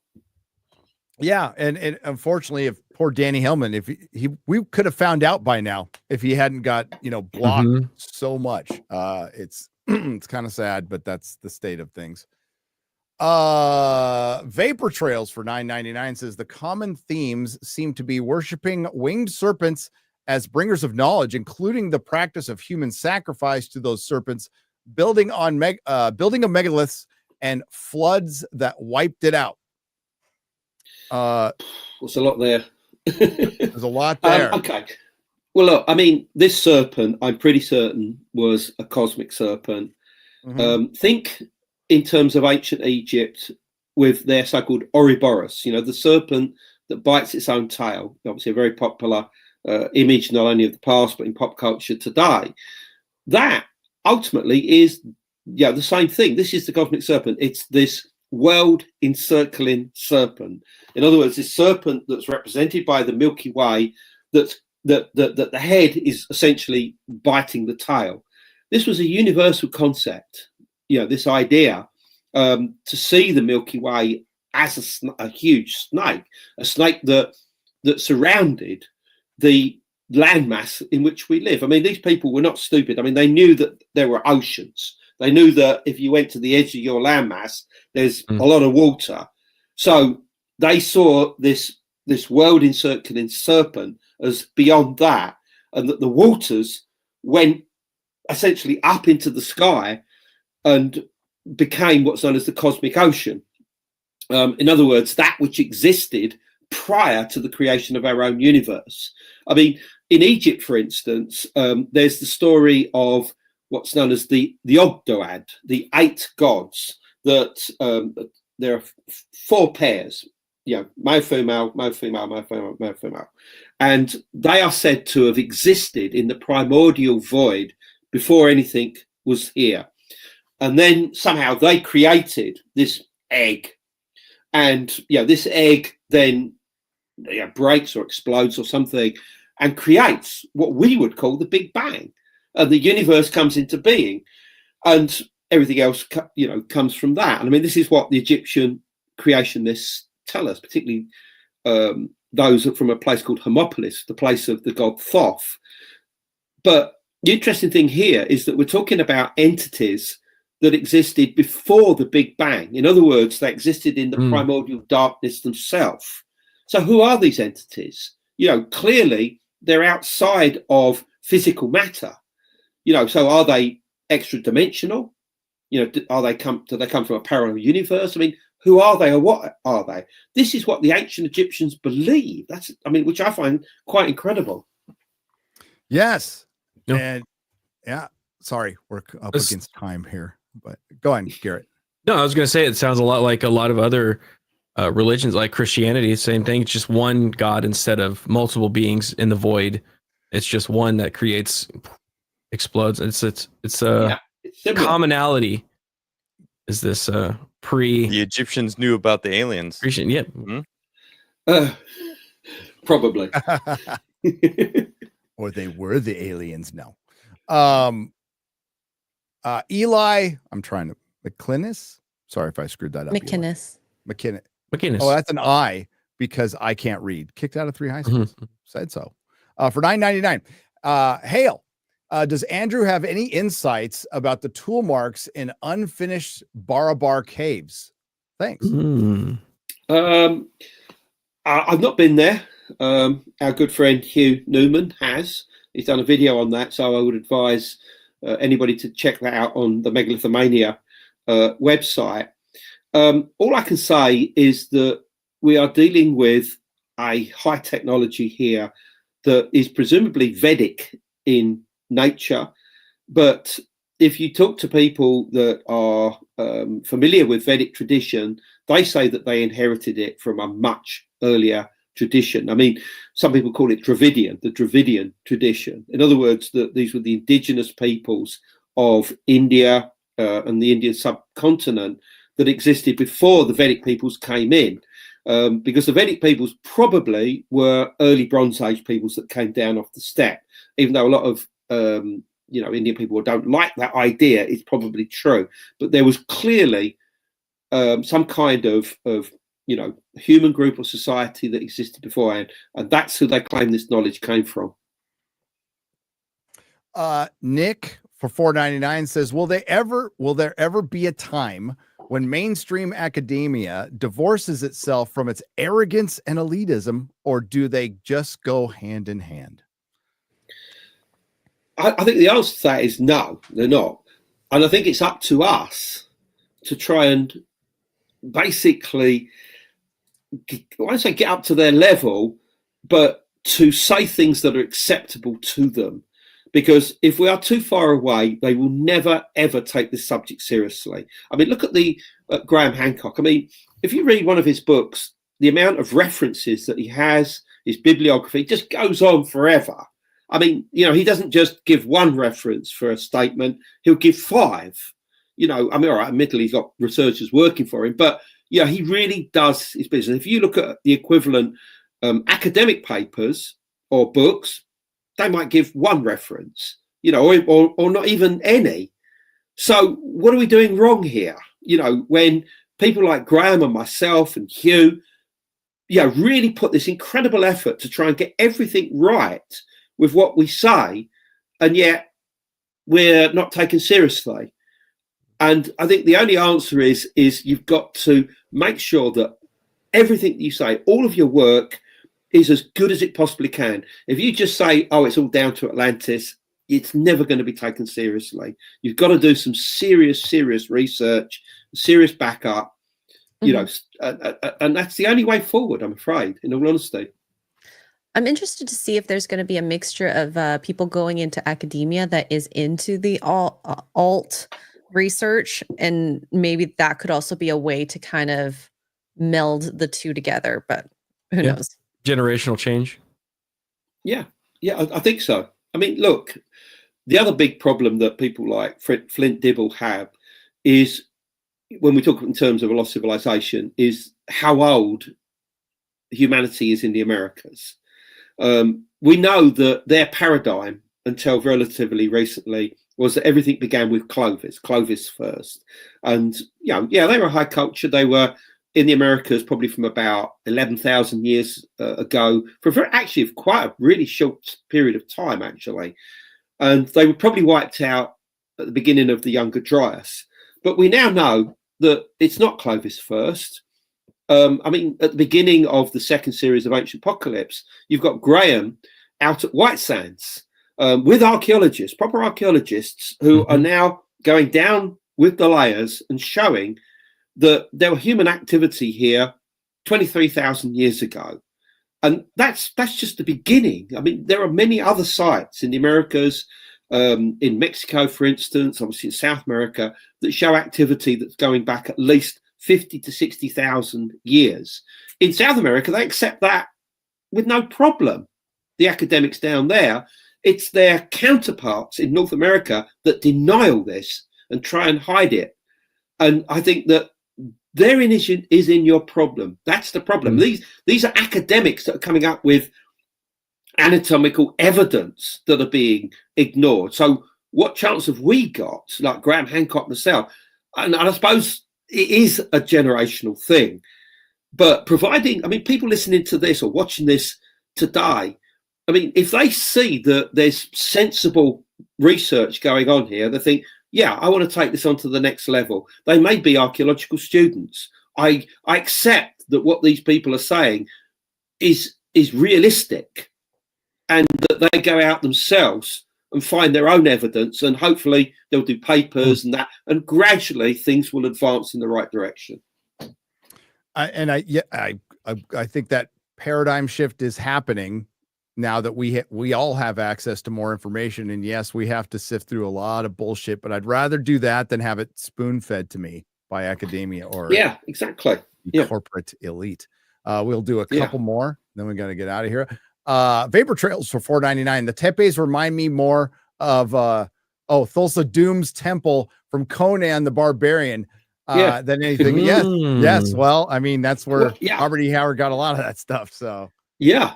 Well, I mean, obviously the serpent worship. Well, we call it worship. I don't think it is. Karahan Tepe. I mean, that's almost straight out of Conan, really. And if we can imagine these people being possessed by the snakes, there's a very good likelihood that if people around them are in altered states, they will see them as snakes. I mean, these people were probably falling over, writhing around like snakes, crawling around. I mean, we know that there are religious cults around the world to this day where that happens. It happens in Thailand. I talk about that in the book. It happens in Haiti, within voodoo cults. Dambala, the cult of Dambala, for instance, people become possessed by snakes. They fall over, they writhe around, and they talk as the god. So, this is happening today. So the chances are this was far more widespread, let's say 11,000 years ago. Yep. And in Robert E. Howard's time, there was a big Atlantis fervor back then in the early 1900s, late 1800s. There was a lot of people interested. It was it would have been the equivalent of being in kind of the lexicon of pop culture at the time. So there was a lot of people into it, and it influenced a lot of work, including Robert E. Howard's the late great Robert E. Howard. Only lived to 30. Crazy. All of these cultures said that they were visited, though not just worshiping the stars, but the stars are where the visitors came from. They would call people the star people. In some cultures, paper trails for sure. Well, I mean, as probably people know, I'm on Ancient Aliens regularly, and obviously a lot is said on there. But what I can say is that there are traditions all around the world of beings coming down, interacting with what you might call mortal kind, and in many cases going back from where they came. Now, I mean, I was actually amazed because obviously when we do an episode, they'll give you a particular subject, they'll give you questions, and you've got to go away and research them and be an expert on it on the day. Even if you already know the subject, you still need to revise. And somewhere like the South Seas or the Pacific, which we've covered in a few episodes and will be in future ones, there are countless accounts of these beings coming down from the sky, interacting with us, possibly creating human dynasties, but then going back to where they came. And the way that they're described, and I've got these in old books, this is not some modern new age thing, is it's difficult to deny that you're not talking about celestial beings coming down here. I mean, if you want to call them aliens, ETs, you can. And this needs some kind of explanation. What was going on there? Were we truly visited in the past? And well, I always come back to Carl Sagan, the great cosmologist, astronomer, free thinker. And he wrote a paper in the early 1960s that was essentially suppressed, where he talked about the possibility of aliens visiting the Earth, physical aliens, and concluded that they have been here multiple times. And he even suggested that we start looking in Sumerian texts for evidence of this, and I think this probably inspired people like Zecharia Sitchin, to be honest, to do his research in this area. So if somebody like Carl Sagan, one of the greatest minds, certainly of the 20th century, concludes that physical aliens did come down here in the past, who are we to argue that, in all honesty? I think that's a really important point. I agree. All right, we're going to wrap it up there. Ladies and gentlemen, Andrew Collins, thank you for spending time with us again. Appreciate it. Can't wait for you to come back. Always a pleasure, Andrew. Always a pleasure. Anything you want to tell the fine folks about? I mean, it's all on andrewcollins.com. I went to try and update it earlier, but for some reason my old computer didn't work, but it's still pretty up to date. I mean, as we said, we're doing tours to Turkey, Hugh and myself and JJ Ainsworth in May and September this year. All the details are on andrewcollins.com and megalithomania.co.uk. And we're going to Peru, Bolivia, and Easter Island in November. Again, all the details there. And my new book, Karahan Tepe.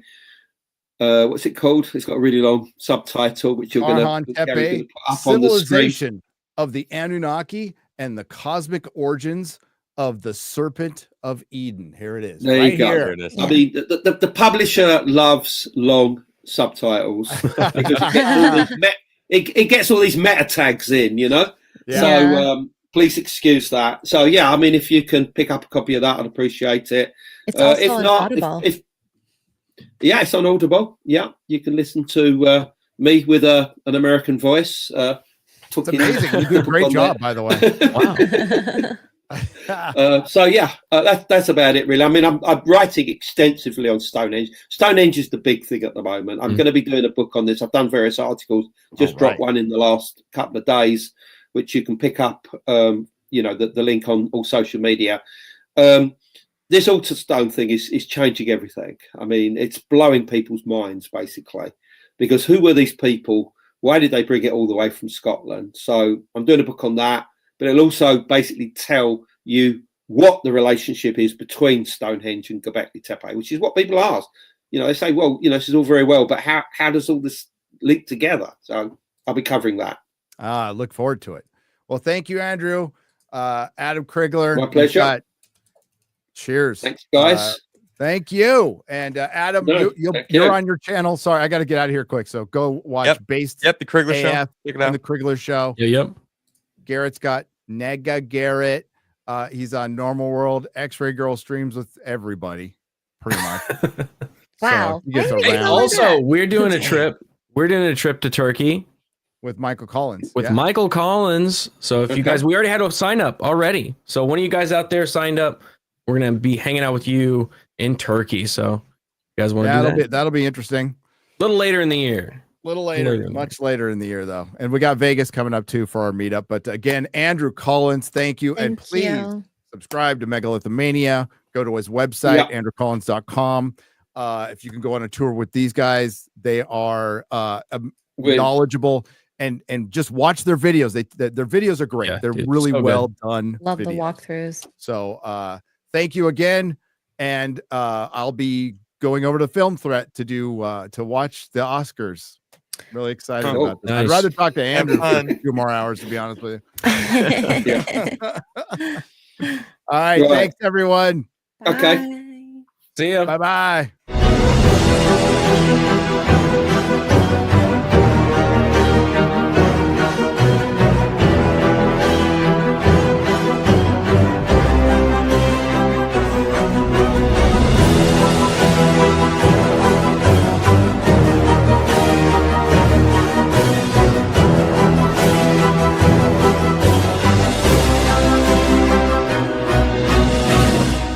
Welcome to the Forbidden Frontier.